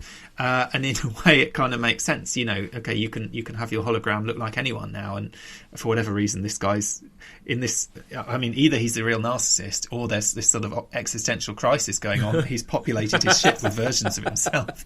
Or who knows, maybe you have to pay for the, since they're obviously given up on the pretense that there's no money in the Federation anymore, because they have 2 lines asking basically how much does he charge, this guy. Maybe like the basic level hologram doesn't come with any avatars and you have to provide your own, and that's the only one he has the rights to. I don't know, but I really loved it. I loved him. I thought he gave a really likable performance as Rios, but also I just think these holograms are brilliant. I'm hoping he's got more kind of stuffed all over the ship. Yeah. Maybe. And it was really nice that they all have different accents. So the one's British, the one's Irish, and he was the one who struck me more like a counsellor kind of figure. He was the one who was talking to him about things that, saying, oh, wait, it's almost like they almost played, that character certainly almost played a little bit like him talking to his conscience or talking to some internal voice of him, because he's the one saying, oh, well, you're starstruck about Picard, you think he's great, this is the guy who made chief contact with the Q, he was chief arbiter of the Klingon Empire of Succession, he saved from the Borg, he worked with Spock, all these little references that are thrown in there, which are fun, I think, in that context, because it's the hologram basically saying to him, come on, you love this guy, you've got a big crush on this guy, you think he's awesome, don't play so coy. But that's what I liked. It was a really nice sort of dynamic, so it would be good. And it would be good if we did that, because he's also very dismissive of them in that classic sort of EMH way that we saw with the Doctor in Voyager, when everyone, certainly in the beginning of Voyager, where everyone was like, oh, get rid of him, deactivate him. Or in First Contact, where he's played for comedy. So the EMH, even though the technology's progressed and, in theory, since the Doctor came back with Voyager, you would have had a lot more done with EMH technology, I'd imagine. There is still that level of, he's really horrible to the medical one. Yeah. So some things have changed, some things haven't, but I thought it was great. It was a really good way to use the EMH character, the EMH idea, definitely. But yeah, really good introduction to Rios, and it's allayed some of my little concerns about the kind of character he might be. And I think there's a lot more to dig into there, and I think there'll be a really nice relationship with him and Picard throughout the whole series, I suspect. And he too will go on his own journey, I think, of rediscovery, which is great. So yeah, you've got a couple of little scenes now. You've got things like Raffi doing a little bit of computer work and figuring out that, well, we don't know fully yet, but she figures out that Bruce Maddox is in a place called Free Cloud, which is a strange place. Although I caught on the screen it said Gorn at one point, so I'm wondering if Free Cloud is in Gorn space potentially, or we will see the Gorn in the next episode. Who knows? It said Gorn egg, I think, which made me wonder. Was it Gorn egg? I think Gorn egg, which made me wonder: is it more like an Easter egg? Is this a kind of coding terminology? Do you know what I mean? That maybe, but who knows? I don't know. Well, that would be certainly interesting. But as for Free Cloud, what is Free Cloud? What is this place? And it's weird, they have that little discussion at the end. Why are we going to Free Cloud? Why do you want to go to Free Cloud? And we're just sitting there thinking, well, what the hell is Free Cloud? Because it sounds like this weird... It looked like a kind of gambling... It almost looked like a pop-up that she got on her screen, didn't she? That she was trying to get rid of, exactly. Maybe it's a Space Vegas. So maybe it is Space Vegas. Who knows? Maybe we'll see Quark, Oh, imagine! That would be amazing if they snuck that one in. Yeah. Yeah, I think they should definitely, at the very least, get some Ferengi in there if it's a gambling place. If they've got some Ferengi really just knocking around, they really should. But you might be right. I did think that. I thought gambling maybe. Yeah, it could be. It could well be some sort of den of iniquity, like a combination of Vegas and like Mos Eisley from Star Wars. Exactly. A hive of scum and villainy. Where, and my big question there. Actually, we might as well talk about this now while we're talking about it. Are we going to see Bruce Maddox? Because there's been no. Obviously, his character being quite crucial to the plot was nothing that was in the promotional material. We didn't know anything about that till we got to Remembrance. There's been no suggestion that the actor who played Maddox in that one episode, Brian Brophy, is back as the character. So I keep wondering, are we even going to see him? Is he dead? Is it going to be one of these things where there's a big twist here that Maddox is naturally alive anymore and they haven't brought this actor back? I don't think we're going to see him, actually him. That's my theory anyway. Well, my feeling from episode 1 was that they're going to find him dead, or they're going to find he's just been killed. Partly so. Going with the kind of gumshoe thing and the Dixon Hill thing and so on. I just sort of feel like that's the way it would play out. They pursue this guy for several episodes and then find that he's dead, and that would kind of avoid the question of like do they bring back that actor or not? And also the fact that I saw someone asked Melinda Snodgrass about it, and she basically made it. I mean, unless she's lying, which of course is possible, pretty clear that no one had talked to her about it. But obviously she gets paid if Maddox comes back. I don't know whether she gets paid if people talk about a character that she created, or only if the character themselves appears on screen. So I was kind of assuming Maddox will not be coming back. Yeah. I have to say, I've always found that actor in Measure of a Man quite weird. I mean, I don't know whether that's deliberate. Like, I think it worked okay for the character, but he's quite a strange... There's something quite strange about him. Do you know what I mean? It's almost something sort of not robotic exactly, but it's something slightly uncomfortable about him. So I'm kind of, it would be a kind of ballsy move to bring, not just to bring back Hugh, because Hugh's a fan favourite. Everyone loves Hugh. No one's really thought much of Maddox in the intervening, 30 odd years, whatever it is, to bring back. I mean, it's surprising enough they brought back this character and made him a plot point, but to actually bring him back as a key sort of participant in the story would be, surprising. But who knows? Maybe we will see him, and that'll be interesting to see, what he's like all these years later. Another man, obviously, living a shadow of the life he once lived, and longing to go back in time. Yeah, and what has he been doing since? What kind of things has he done? Is he the bad guy? Is he the guy who will help them? There's lots of questions. It's great, and the question of what exactly Raffi wants is going to Free Cloud for. What kind of plot is she on? Because there's no real clues about that at all yet. So that's very interesting as well. And she just says she's just hitching a ride, but we'll see about that. Is she in debt? Is she? I mean, what's free? I mean, presumably, Free Cloud, you can do what you like on Free Cloud, but there's also this kind of weird. I did feel it sort of taps into this kind of lingering question about money and so on. I mean, you mentioned earlier in that earlier scene, she makes this comment about Picard's house. Now, either she's saying that she thinks Picard is kind of a snob and self-important, and he has all this like oak and bearing in mind this is a rebuilt Chateau Picard because the first one burnt down, so it's not even the original. Like he's chosen to have it look like that. Or she's saying you could, on the face of it, if we didn't know that in Star Trek they're supposed to not have money, it sounds like she's saying, you're really rich, your life's pretty good, I live in a shithole, I've got nothing, I can just about afford to buy my own or make my own drugs, basically. Do you know what I mean? If we didn't know this context that supposedly they're living in this sort of utopian sort of post-capitalist society, we would assume she's saying, it's easy for you because you're really rich, basically. Yeah, because you're rich. Exactly. Yeah. There has always been that slight sense with Picard that, maybe Picard is speaking from a position of privilege. When he says all these things about, we work to better ourselves and so on, that's easy to say if you're wealthy. And do you know what I mean? To some extent. And maybe also, Starfleet give them good... I don't know if they pay them, but they seem to give them good perks and good conditions, good quarters, whatever they want. Maybe for some civilians...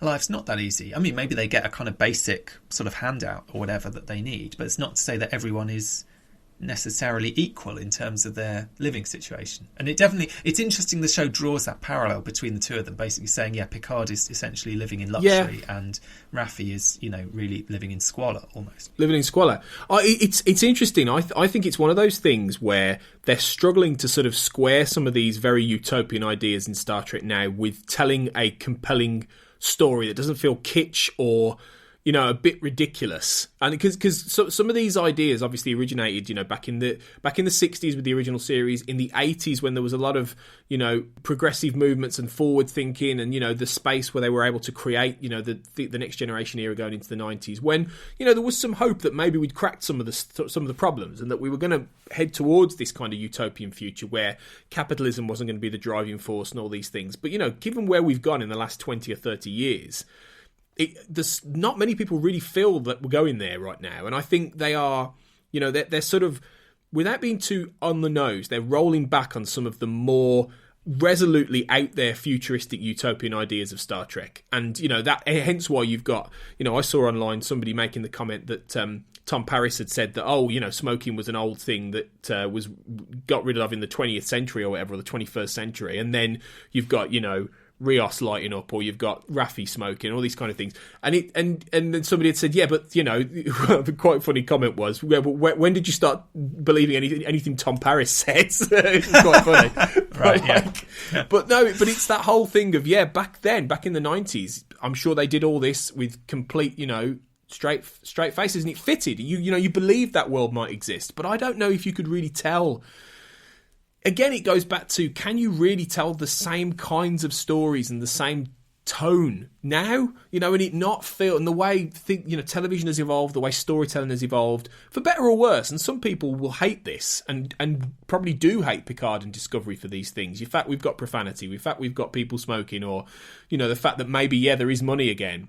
But frankly, I'd rather have a Star Trek universe that is one where I kind of believe it could exist, as opposed to something that is a little bit old-fashioned and weirdly sort of old-fashioned science fiction. Do you know what I'm saying? I just feel like they're making these are incremental little things that will bother some people on a technical point, but I think allow for better drama, better storytelling on the whole. So I sort of think also a lot of these issues, to be honest, Star Trek has always been inconsistent around. They have. Yeah, we sort of, and they've never been too explicit. So in a way, it doesn't matter that much. To me, I just accept it. But I do think it's I do feel the episode slightly draws attention to it. Like I said, there's two references to how much are they paying Rios. So they could they could not mention it, and it would sort of.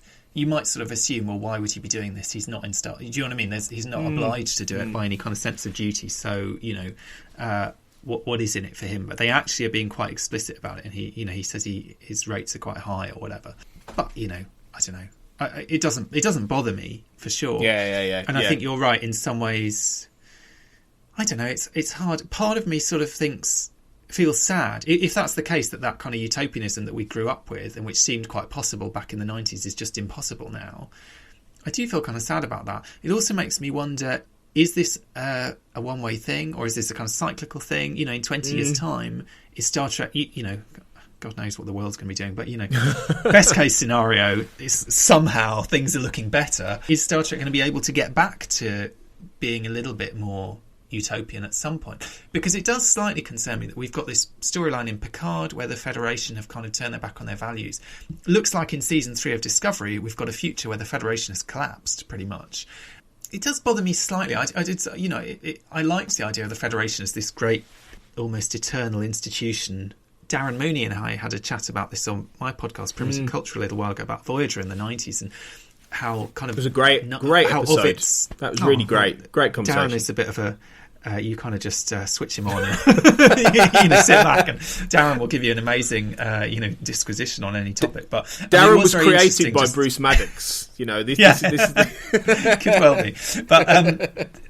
But one of the things he was saying, which I thought was quite interesting, was that when Voyager thinks of the future, it imagines even the very distant future. If you think of like the time ships and so on of the Federation's future, a future that is essentially very much kind of continuous with the present, if you know what I mean, like the same institutions exist with slight modifications and so on, but that basically sort of reach the end of history in that sense, that basically the future is just going to be more of the same. Whereas I suppose what Picard and Discovery are both doing is saying, actually, the future could be worse than the present. We could be, like you were saying with your episodes going 9, 8, 7 or whatever, we could be on a massive downward trajectory for quite some time. Yeah. And that is very different to the kind of idea of sort of progress and things getting better and kind of life gradually improving somehow that we're used to thinking about. But maybe, in an era where politics aside, the situation with the climate is very much one of, leaning towards disaster. Maybe that makes it very much of its time. Yeah, it could be, because that's the thing. I keep thinking about that. Are we even going to get past those climate problems to have a planet that is, remotely habitable? The fact is, in Star Trek, it took a World War III, which killed billions, to get them to the point where they started to get their shit together, to be honest. So even in Star Trek history, there is a massive, massive devastation and a post-atomic horror and all these horrendous mid-21st century things that they had to go through to reach utopia. So I think it makes sense that Star Trek is very much always leaning into the sort of social and political mood of the age it's in, and it sort of skipped that age, that almost post-9/11 age where we started to see that decay that has led to a lot of these things. It skipped things like the 2008 crash. It wasn't really around. Yeah, the movies were out there, but they're different kind of. They're more entertainment, whereas these TV shows are able to really get into a lot more of the allegory and a lot more of the symbolism and what Star Trek is reflecting. And Star Trek has come back at a really dark time. A dark time in our modern history, in many, many ways. And it's leaning into that a little bit, maybe more than some people would like. But I think it would be doing a disservice to the idea if it was just another gleaming Enterprise, the Enterprise, N, in the wonderful future where everyone is happy and there's no conflict and everyone is going out there, in a new galaxy, exploring. We don't live in that world. And I think Star Trek is better when it's sort of leaning into a little bit of the world we're in now from that context. So, and I think Picard's doing that in a really good way. And it will always have that element of hope. All these shows will always have that element of hope because that's what Star Trek is. And that's why, you get those lovely moments like where Picard's about to leave and he's that lovely scene with Laris, like you mentioned earlier. And, he says, I've never really been at home here. And she says, you did always have one eye on the stars. And then he just looks up. It's like lovely little moments with the little theme running through. And that's just before the attack, obviously, on Chateau Picard. But can we just briefly talk about how much of a fan favourite Laris has immediately become, I think? She's fantastic, yeah. She's brilliant, isn't she? And I think a lot of it has to do with Orla Brady. I think she's really brought her own sense to the character and brought something off the page, really. Yeah. No, absolutely. I think she's been a bit of a surprise hit because, I noticed in the credits, I didn't notice it to this episode, the guy who plays Shaban gets a credit either on his own or like with one other person, and she's in a list of like 3 or 4 people. So she, her agent should have been pushing, I think, more because her role in this series absolutely like breakout. Yeah, role insofar as we didn't, she wasn't in any of the advanced publicity. We didn't really know much about her, but she is absolutely. Yeah, because there's a real sort of heart to that character, I think. It's not just... It's partly she's quite a cool character. She swears. She does cool Romulan stuff with her kind of, wacky science and so on. But she's also just got a real humanity. The way she's kind of like, saying to Shaban, oh, shut up, or telling Picard he's an idiot, or do you know what I mean? She's got this kind of real attitude and this real kind of you get this sense of real affection between them as well. Yeah. I mean, after that attack, when Yeah. she reaches out for him and she hugs him, there's a real closeness between them. And when he says he's going to miss them, you really believe that. Yeah, you do. They're not just these randoms who've been like hiding out on his chateau. Yeah. They're kind of the closest he's got to family now, in a way, and they obviously mean a lot to him. She feels like much the more daughter he never had, I think, in many ways. She has there's a real sense of that. She treats him like a dad, I think. Yeah. I think, you could be right, absolutely. There's a sense of that. And maybe that's a sort of theme of the show in a way, because there is a sense that this is kind of grandfather Picard. I think we see that, particularly when he's dealing with younger people. I mean, with Daj in episode 1, the way he talks about Data and his relationship to Data and his relationship, by extension, to Daj, you really feel like Data is his son who's died, and he's talking to his granddaughter. Do you know what I mean? There's that kind of... And I never really saw that like the Picard Data relationship in those terms watching Next Gen, but I suppose he was very much his mentor. He was this kind of older guy. He was kind of a father figure in some ways to Data, you could say. And maybe in retrospect, sort of after Data's death, there is an element that's how he's kind of, that's sort of the relationship that he's lost of a father to a grown-up son almost. Yeah, I think so. And there were moments in Next Gen, weren't there, where there were points where maybe Picard wondered if he should have had a family, and he gave his life to Starfleet, and he never, and you did get those moments, especially as the series went on. He had those reflective moments where he wondered if he should have been a father, and maybe he should have been. And it feels like at the end of his life, he's sort of found that in certain people, or he's he really feels these connections to people, like particularly with that Daj. With Daj, he would have felt that connection as a granddaughter almost. Definitely, there's that, and they've really put that in there in how wonderfully he's been portrayed in that sense. But I mean, I just thought that whole sequence in the chateau with the attack was great. Larison and Javan just immediately leap into action, and they're just badass. Yeah. But and there are guns everywhere. That was the thing that struck me. So this beautiful scenario. Suddenly we discover under almost every surface there's a gun strapped for emergencies. That was quite a shock. Maybe Picard's a bit paranoid as well, actually. I know, yeah. But I did wonder, I have to say, and I don't know if you thought this, but I'm a little bit suspicious about Agnes. Because I wonder... Because remember, she's approached by Commodore O, and she tells O about everything. So presumably O or Rizzo, the evil Romulan woman, sends these people to kill Picard and Larison Taban and all these people to stop him going on his mission. Now, I don't think Agnes is in... Well, I don't know. My instinct is that she's not intentionally untrustworthy, but there's something not right about her, and I don't know what it is yet. There are lots of theories about how maybe she's also an android, that maybe she is even Bruce Maddox in some weird way, in that he's sort of put his consciousness into her, and all he's got loads of things going out there. That one, but I don't buy. I have to say, that's one of the most bizarre theories. But that she could be an android herself is. But not inconceivable. But I just thought it was a bit convenient that she happens to be there just at the point where she can shoot this. And who knows if she, she makes out that she's never shot a gun before and she's horrified by it, but we don't know. She could have well been there. And when it went south, she shot that person and then pretended. And I just don't, I'm probably way off, but it would be a real twist if someone like that character, who is presented as a very, nice scientist kind of ally. Yeah. Actually is not what she seems. I'm wondering if, and I'm keeping my eye out for clues.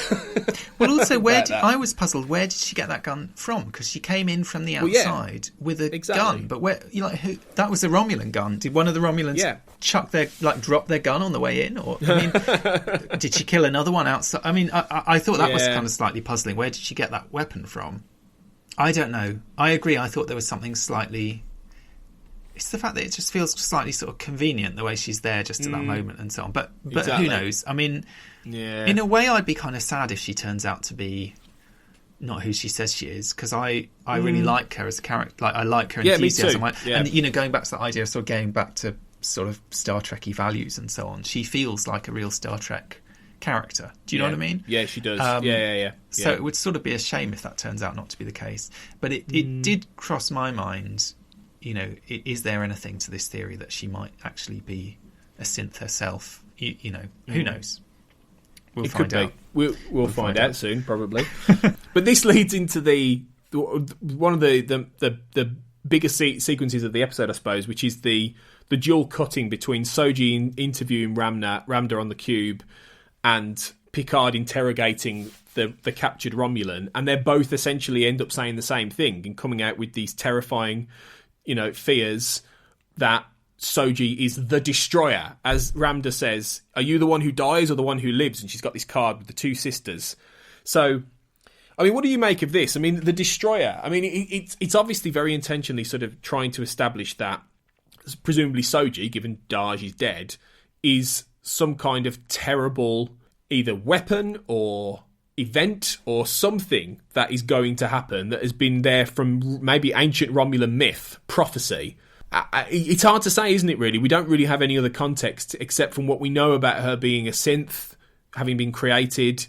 So what do you make of this? I mean, do you have any theories potentially about it? You obviously had the thing about the green badge, didn't you, about that, like the Borg thing. So what do you think? I don't know. I don't know if I do have many theories. I mean, I can see this is right up your street, this kind of mythologizing and so on, as I say. I mean, what does it mean? What's she going to destroy? That's what I'm sort of wondering. We've already got a story where something pretty massive was destroyed, which was the star that caused the supernova. I mean, when Thingy says she met her tomorrow, who knows? Maybe there's an element of time travel involved in this story. Maybe she's going to go back and destroy the star and kick the whole thing off in the first place. I don't know. It does make her sound like a weapon. Maybe. On the other hand, I don't think Maddox was into creating weapons, as far as we know. He seemed to be very much into the kind of idea of genuinely trying to create, conscious beings and so on. There is this reference to a nest, which suggests that there aren't just two of them, that there might be more of them. I mean, in the first episode, lots of people were saying, why were there 5 queens? Is there a second pair of clones? A second pair of twins, out there somewhere. That's possible. I don't know. And this thing of... And it's interesting that she obviously hears the line, one that lives and one that dies, and she starts worrying about her sister, and then she calls her mother, whoever she thinks is her, whatever that weird thing is. What is that about? What was that about with her falling asleep? Like, it felt like her mum triggered that. Yeah, I think definitely she triggered it. I mean, I don't know if that mother is a real person, because we've only ever seen her as a hologram. I don't know if the mother is just a kind of program that basically controls them and tells them what to do. It's really it must be, because she does we found out take control. Yeah, and we found out she's only... Because initially in the first episode it seemed like, maybe she did have a sister and they had a normal childhood and they didn't realise that they were androids, but... Subsequently, we found out she's actually only 3 years old, haven't we? And her, she hasn't had this kind of childhood. That all of that is fake.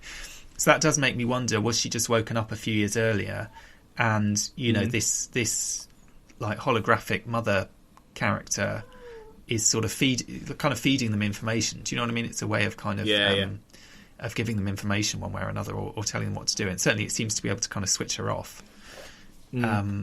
Very strange. It is, but it suggests that someone... The other thing is, it suggests that someone is... It's not just that Maddox created them, Maddox disappeared, and they're sort of out on their own, and people are out to get them. There's also another faction who are controlling them. That's what it suggests, doesn't it? Is there's 2 secret factions. There's the secret faction that is after them, and that we presume is the Zhat Vash, the Zhat who are Vash, trying to get them. Along with, Commodore O and whoever else is involved in this kind of conspiracy around it. But then there seems to be another faction that is telling them what to do and, and told Daj to go back to Picard. And what is that? Is that Maddox sending them information via this kind of mother hologram? Or is there, is that someone else or kind of what's going on there? Yeah, and they might be separate from, like, Narek. Narek seems to be involved with Rizzo and O and presumably the Zhat Vash. So, and they are, but then equally, if the Zhat Vash are the ones looking for Daj, I don't think, actually, thinking about it, that the assassins are the Zhat Vash. I don't think they are under O's control. I think there's something else, because why would they, if they're hunting for Soji, then if they're in with Narek, they know where she is. So, well, exactly. And Narek, so you know what I mean? So I think the assassins are different, and they're from some other, maybe something we haven't yet seen, or we have seen and we don't know it yet. So yeah, you're right. There's a lot of questions. There's just too many questions for us to really figure out theories yet. So they're putting a lot of things on the board, I think. I have to say, though, that the only thing for me that I'm finding, dare I say it, a little bit Discovery in some aspects is the whole Narek Soji and particularly Narek Rizzo stuff, which I'm finding a little bit, I mean, to put it bluntly, wanky. I mean, particularly the scene where Narek says, "Can I tell you a secret?" And then he whispers and says, "I think I might love you." I was like, like, I just think it's all. I don't believe that romance for 1 minute. I don't buy into that at all. I think that's just flat as a pancake. And I think that Rizzo is just a really sort of cliched. You know, it feels like she's been yanked out of something like Charmed. You know what I mean? Or just very cliched, one-dimensional. You know, sexy bad girl Romulan, and I'm a bit like, with this kind of vaguely incestuous vibe going on as well. Yeah, no, I agree. It's a bit, I mean, I don't mind the romance because I feel like it's not a romance. Do you know what I mean? Like, I don't need them to have any real chemistry because he's clearly manipulating her. He's manipulating her, and he's not falling in love. I mean, I don't think he is falling in love with her. I think, you know, who knows? Maybe he will start to have second thoughts or something at some point. You know, because he obviously seems less. He seems sort of marginally less evil than his sister. But I don't know. So that side of it doesn't bother me so much. But I do think that the Narek-Rizzo relationship just feels a bit kind of corny. Do you know what I mean? And a bit sort of... It feels like it belongs in a different show somehow. It's Game of Romulans. Exactly. You know, I just found it very sort of sub-Lannister kind of... and it's... Yeah, I just don't think it's very well written, and it feels a bit cliched. But you know, it could develop into something else. But I'm always a little bit bored when Narek and Soji are together and Narek's on screen. Really, I haven't really felt he's particularly a magnetic presence. So, but it might all come together when things start happening a bit more on that cube, and they start getting more involved, and they're a bit more exposed, and you know, things like that. So we'll have to see, but. But yeah, finally then, the final scene, we've talked sort of about some of it, but the crew come together on the last Sirena, and there's a lovely moment where when he sees Raffi, when he beams on, he goes, sauces. I love that. Like the old man going, that's what you meant, I see. Yeah. That was great. But yeah, then they warp off. And it was funny because, like, the couple of things, I thought, I loved how Rios didn't even have to say anything. He just looks at Picard as if to say, we know what you're going to do. Yeah. You know, we know you're going to say it, so just do it. I loved that. And then you get the engage. And the fact that, I think we talked about this on Message or recently, in that we kind of knew this was going to be the final moment of the episode when we saw the trailer, didn't we? Like, the moment I saw the trailer for last week, I was like, yeah, that's the final shot. The engage and the warping off. And it was. And it's like, we're back to Star Trek now. You know, we've had these three episodes of doing this kind of Earth-based... You know, a bit like with Enterprise. Brannon Braga wanted to do half a season on Earth and then launch the ship, you know, and kind of make everyone wait for that moment where they went off into space. And I think it's great that they managed to do that. I think it works really well. But I love this scene because it does feel like a scene from a Star Trek pilot, you know, as opposed to this new thing. And it's married the two things well, I think. It's, you know, it's kept its individuality and it's kept what's interesting and different about it. But it's also giving us that, not nostalgia, but it's giving us that sort of hit of familiarity in a way. I loved the bit as well about, I mean, what you were saying about, do we trust Dr. Jurati? You know, Raffi basically saying, you know, you brought this woman on board, and she said, you didn't even ask me to run a security check. Well, Picard didn't think she was coming, so I don't know. Exactly. I thought that. I guess he has sort of been consulting her on what he's up to and so on. But you know, I really liked it. I like this group of people they've assembled. I feel they've actually, me too. In 3 episodes, they've sketched in a fair bit of backstory on all of them. They have. You know, if you think compared to some of the other Star Trek shows by the end of the pilot, how little we knew about some of those characters. And even after, you know, maybe the first season, how little we knew about some of those. You know, Star Trek has a history of, you know, underwriting a fair number of sort of supporting characters. This show, I sort of feel like we've got to know enough about all of them. And maybe it's partly that they've kind of, again, just as with the backstory, they kind of drip fed it. They kind of introduced the characters, bit by bit. So we got Jurati in the first episode. We got Raffi sort of just at the very end of the second episode. We got Rios in this episode. Do you know what I mean? They're kind of like taking their time introducing these characters to us before they can put them all together and warp off, on their adventure. And I think it works really well. I think it's a lovely scene. It feels like a very traditional Star Trek scene, but it feels kind of earned by what's been going on up to that point somehow. Yeah, I agree. It's a nice capstone for the first three, sort of semi-pilot episodes. So yeah. So that's it. That's the end of the end of the beginning. No, the end of the end is the beginning. That's complicated. And next week's episode is going to be called The Beginning of the Middle, right? Yeah.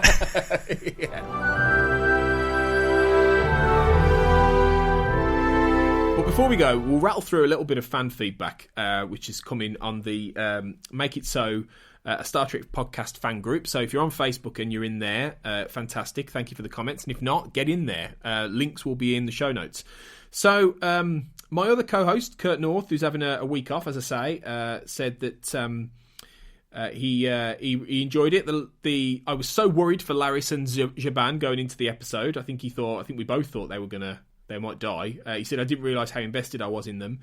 I think the show has a great ensemble, and I'm really enjoying learning more about their characters. Picard really shines in this episode. I did think also that Laris and Jaban might die, or Laris might die, or one of them might die in that attack when I saw the clip, and so I was relieved when they both survived. I have to say, I felt the same. I didn't want them to go anywhere. JJ Becker says, The Tragic Sense of Life by Miguel Unamuno, which we talked about before, Rios is reading, is a book that begins with an answer. I am a man. No other man do I deem a stranger. The question being something like, who am I? Seems to be on the minds of many of our characters as well. That's fascinating, isn't it? That's a really interesting observation, that maybe it is all about trying to understand your place in the world, I really like that. Well, definitely it's a show about, as you said, these characters who are kind of lost, who've kind of lost themselves one way or another, trying to, work out who they are and how they fit into a world that's different from the one that they, not just grew up in, but kind of had their formative, adult years in as well. Absolutely. He said, I simply adored this episode. I was really liking Picard before, but now I am totally in love with Raffi. So yeah, I think a lot of people will come out of that really liking that character as well. Jennifer Fuchter, I apologise if I've mispronounced your name, said, loved all the performances in this episode. Alison Pillar's Dr. Jurati in particular stood out to me. I also enjoyed Soji talking to Randa and how their conversation progressed. As a complete side note, I wanted a better look at the Romulan card she was playing with. I hope they release the full images so fans can buy copies. That's true, actually, because they did look like they were well thought out, didn't they? Really, what they had on these images. Good bit of production design there. You're right. Yeah, they have been releasing. You can already buy Picard's jumper. You can buy the X thousand days since the last assimilation sign. You can buy that necklace that Daj and Soji wear. So who knows? I mean, I wouldn't put it past them to knock out a few copies of those Romulan cards. Bit more merch, definitely. Have to say, Jennifer then said in another comment that she said, if my name is hard to pronounce, feel free to use my Twitter handle at Generosity, JENNEROSITY. So I'll use that from now on, Jennifer. But check out her Twitter, guys, if you're on there. Brett Williams said, love the episode. Again, I really assumed there'd be more that got Raffi and Picard estranged and her in trouble. Why would Starfleet strip her down because Picard resigned? I thought they were going to hint at some unauthorised action on their part. That's a good question, really. Why did they sack her, immediately, from that? It seems pretty harsh, doesn't it? I mean, the only thing I could say is that, as I say on the Ready Room, Michelle Hurd was kind of suggesting that Raffi had problems before, and that maybe Picard was kind of keeping her on the straight and narrow, and maybe they thought, oh, well, if Picard's not around, she's a liability. I don't know quite why was she assigned... I mean, the comic kind of, I think explains, I read the first one a while ago, but, basically we understand he gave up commanding the Enterprise, took a promotion to Admiral in order to head up this rescue mission, was given a ship, and at some point she came along as his first officer on that ship. But I don't know, I think you're right, she's a lieutenant commander, she's not a full commander. it's a slightly unique situation in that it's not a traditional kind of Starfleet ship. They're there for a specific mission. Yeah. I don't know whether there's any intention that they will stay, that once that mission is over, they will both stay together, or that will continue, or whatever. I don't know why she was picked for that role or for that mission. I mean, we don't know any of this basically, but the fact that she sort of seemed to imply that Picard was the one holding things together for her while she was in Starfleet makes me wonder, maybe they got rid of her, or maybe they just got rid of her because they thought she was a kind of Picard loyalist and they're having a bit of a cull. Yeah, and it's a very it's a moment where they want to kind of make sure everyone's on the same page somehow, and they don't want any dissent. It's sort of the one question it raises for me is the other characters that we know from Next Gen, and indeed from DS9 and Voyager, who were all in Starfleet last time we saw them. Has that whole generation sort of phased out? I mean, I was surprised when we heard that Jonathan Frakes and Marina Sirtis were going to be in the show. I sort of assumed they would still be in Starfleet in this time period. Yeah, it looks from the images we've seen as if they're retired as well. Yeah, is his entire crew, Geordi having mercifully survived the attack on Mars, it seems. Yeah, is he out there? Because in the future in Voyager we saw him commanding a ship of his own and so on. Is he still in Starfleet? Has he retired long since?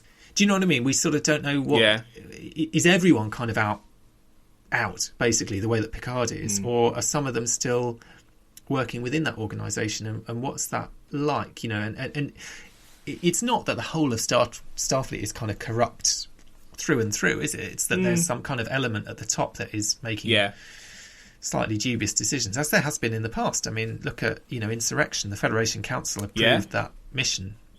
Absolutely. There've always been kind of shenanigans going on in Starfleet one way or another, but it does sort of raise this question, if Picard has burned his bridges so much with Starfleet, if some of his friends are still serving in Starfleet, what does that do to those relationships, and to does that kind of complicate that, because he's left in quite a recriminatory way.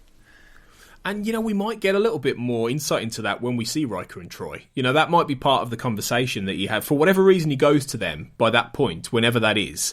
And if you really want to know, IMDb might be able to tell you when they're going to show up, to be honest, if those are accurate, and they seem to be.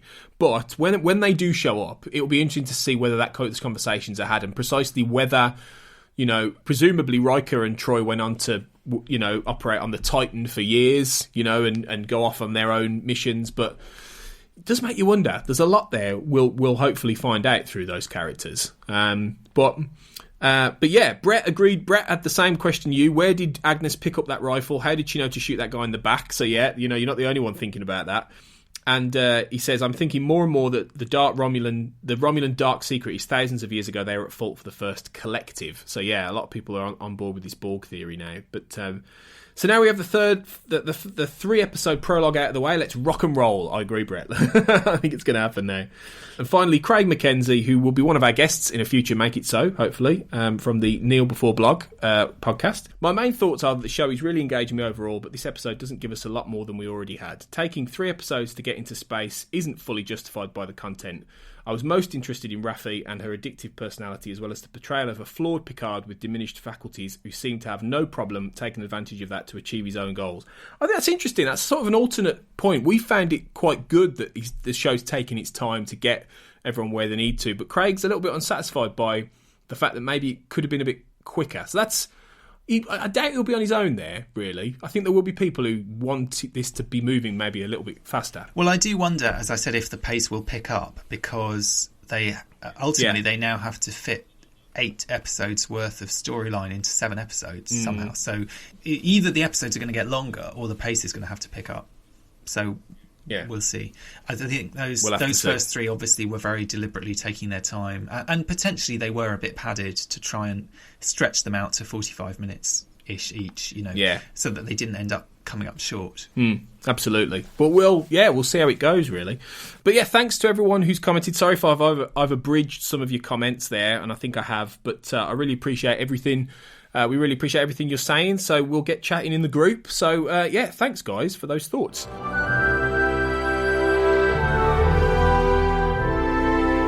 And thank you, Duncan, for joining me for this third episode of Make It So. It's been really nice to talk to you about Picard. Normally when we talk Star Trek, we're talking about a breadth of different kind of stuff, so it's nice to zero in on one show, isn't it, really? Absolutely. I don't think we've ever talked in this much detail about one episode. You're right. Normally, and normally we're talking about quite kind of sort of abstruse topics and historical influences and so on. So interesting, definitely, to sit down and get into the nitty-gritty of one episode. And also to do it at the time. I mean, this, as I say, I saw these first 3 episodes pretty much back to back.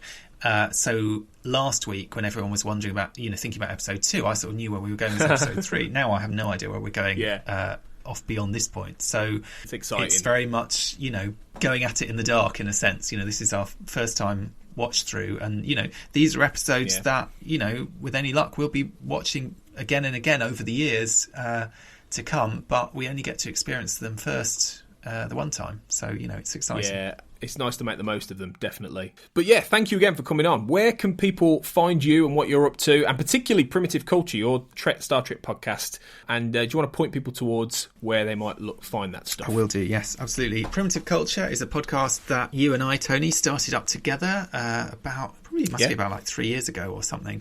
And you still come back to guests pretty regularly. We look at Star Trek, influences on Star Trek, basically, largely on the writers, whether that's kind of historical influences, literary influences, film, etc. Sometimes kind of we look at broader kind of cultural things to do with design, things like that. But basically how the real world sort of feeds into the way that Star Trek has developed over the years. So you can find that on the Trek FM podcast network. It's called Primitive Culture.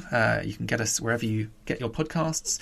And you can follow me on Twitter if you want to get in touch with me. I'm at Barrett's Books. That's BARRETT. Wonderful. Thank you. That's brilliant. We'll be back next week, my co-host will be back, Kurt North, to discuss episode 4, Absolute Candor, with a brand new guest. So I'll be back for episode 5 after that. So we're going to alternate week on week still. We're going to give you a little bit of a sneak peek coming up at what else you can enjoy on We Made This, right after I say the final words, which are particularly fitting today after this episode. Engage! Previously on the We Made This network. Observing the pattern. Fringe is going to be a far sleeker, far more, I suppose in some respects, in-your-face version of the paranormal, supernatural weirdness show. Absolutely. It's got that kind of... It's got that it's got that Netflix thing before Netflix was a thing where you have to get people interested, hooked. You have to get them hooked. You've got 5 minutes, get them hooked before they switch over, and man, do they do it with Fringe. The X-Cast, an X-Files podcast. So we've got this episode directed by Cliff Bowl, and he also directed Small Potatoes, which is another comedic episode. And then he did Chimera and Jump the Shark as well for the X-Files. He's a name that pops up constantly in television direction in the 90s, and I actually realized that he had done a lot of Star Trek as well. He directed over 20 episodes of Star Trek The Next Generation, and then episodes of Deep Space Nine and Voyager. And coincidentally, or maybe not, he had directed an episode of TNG, which was also a he said, she said, sort of like Rashomon type of episode, focusing on Commander Riker, called Matter of Perspective. So it's like he had experience telling this type of story before, which I thought was really funny. And I was wondering, did they see that episode of TNG and were like, yeah, we should give this one to him because he's got experience telling these sort of like multi-version stories. Pick up a podcast. What happened then he started to write, I think, for a blog, and then started to record it, and he came up with the concept of a show. Well, concept of the show is basically just a movie review podcast, but he called it Black Hole Cinema because Tony is nothing but wanting to put his name on things. And to be fair, I'm quite surprised that We Made This doesn't have a part of his name in it. There's no anagram in there either, is there? No, there isn't. No. But I suppose, it is the X-Files, going to play on the X-Files at the end of their show, isn't it? So yeah, but we made this a network from Tony Black. Yes. Tony Black presents. Tony Black presents. We Made This presenting. Tony Black presents. We made this production. Pick a disc. Check out all of these shows now on We Made This, a podcast network.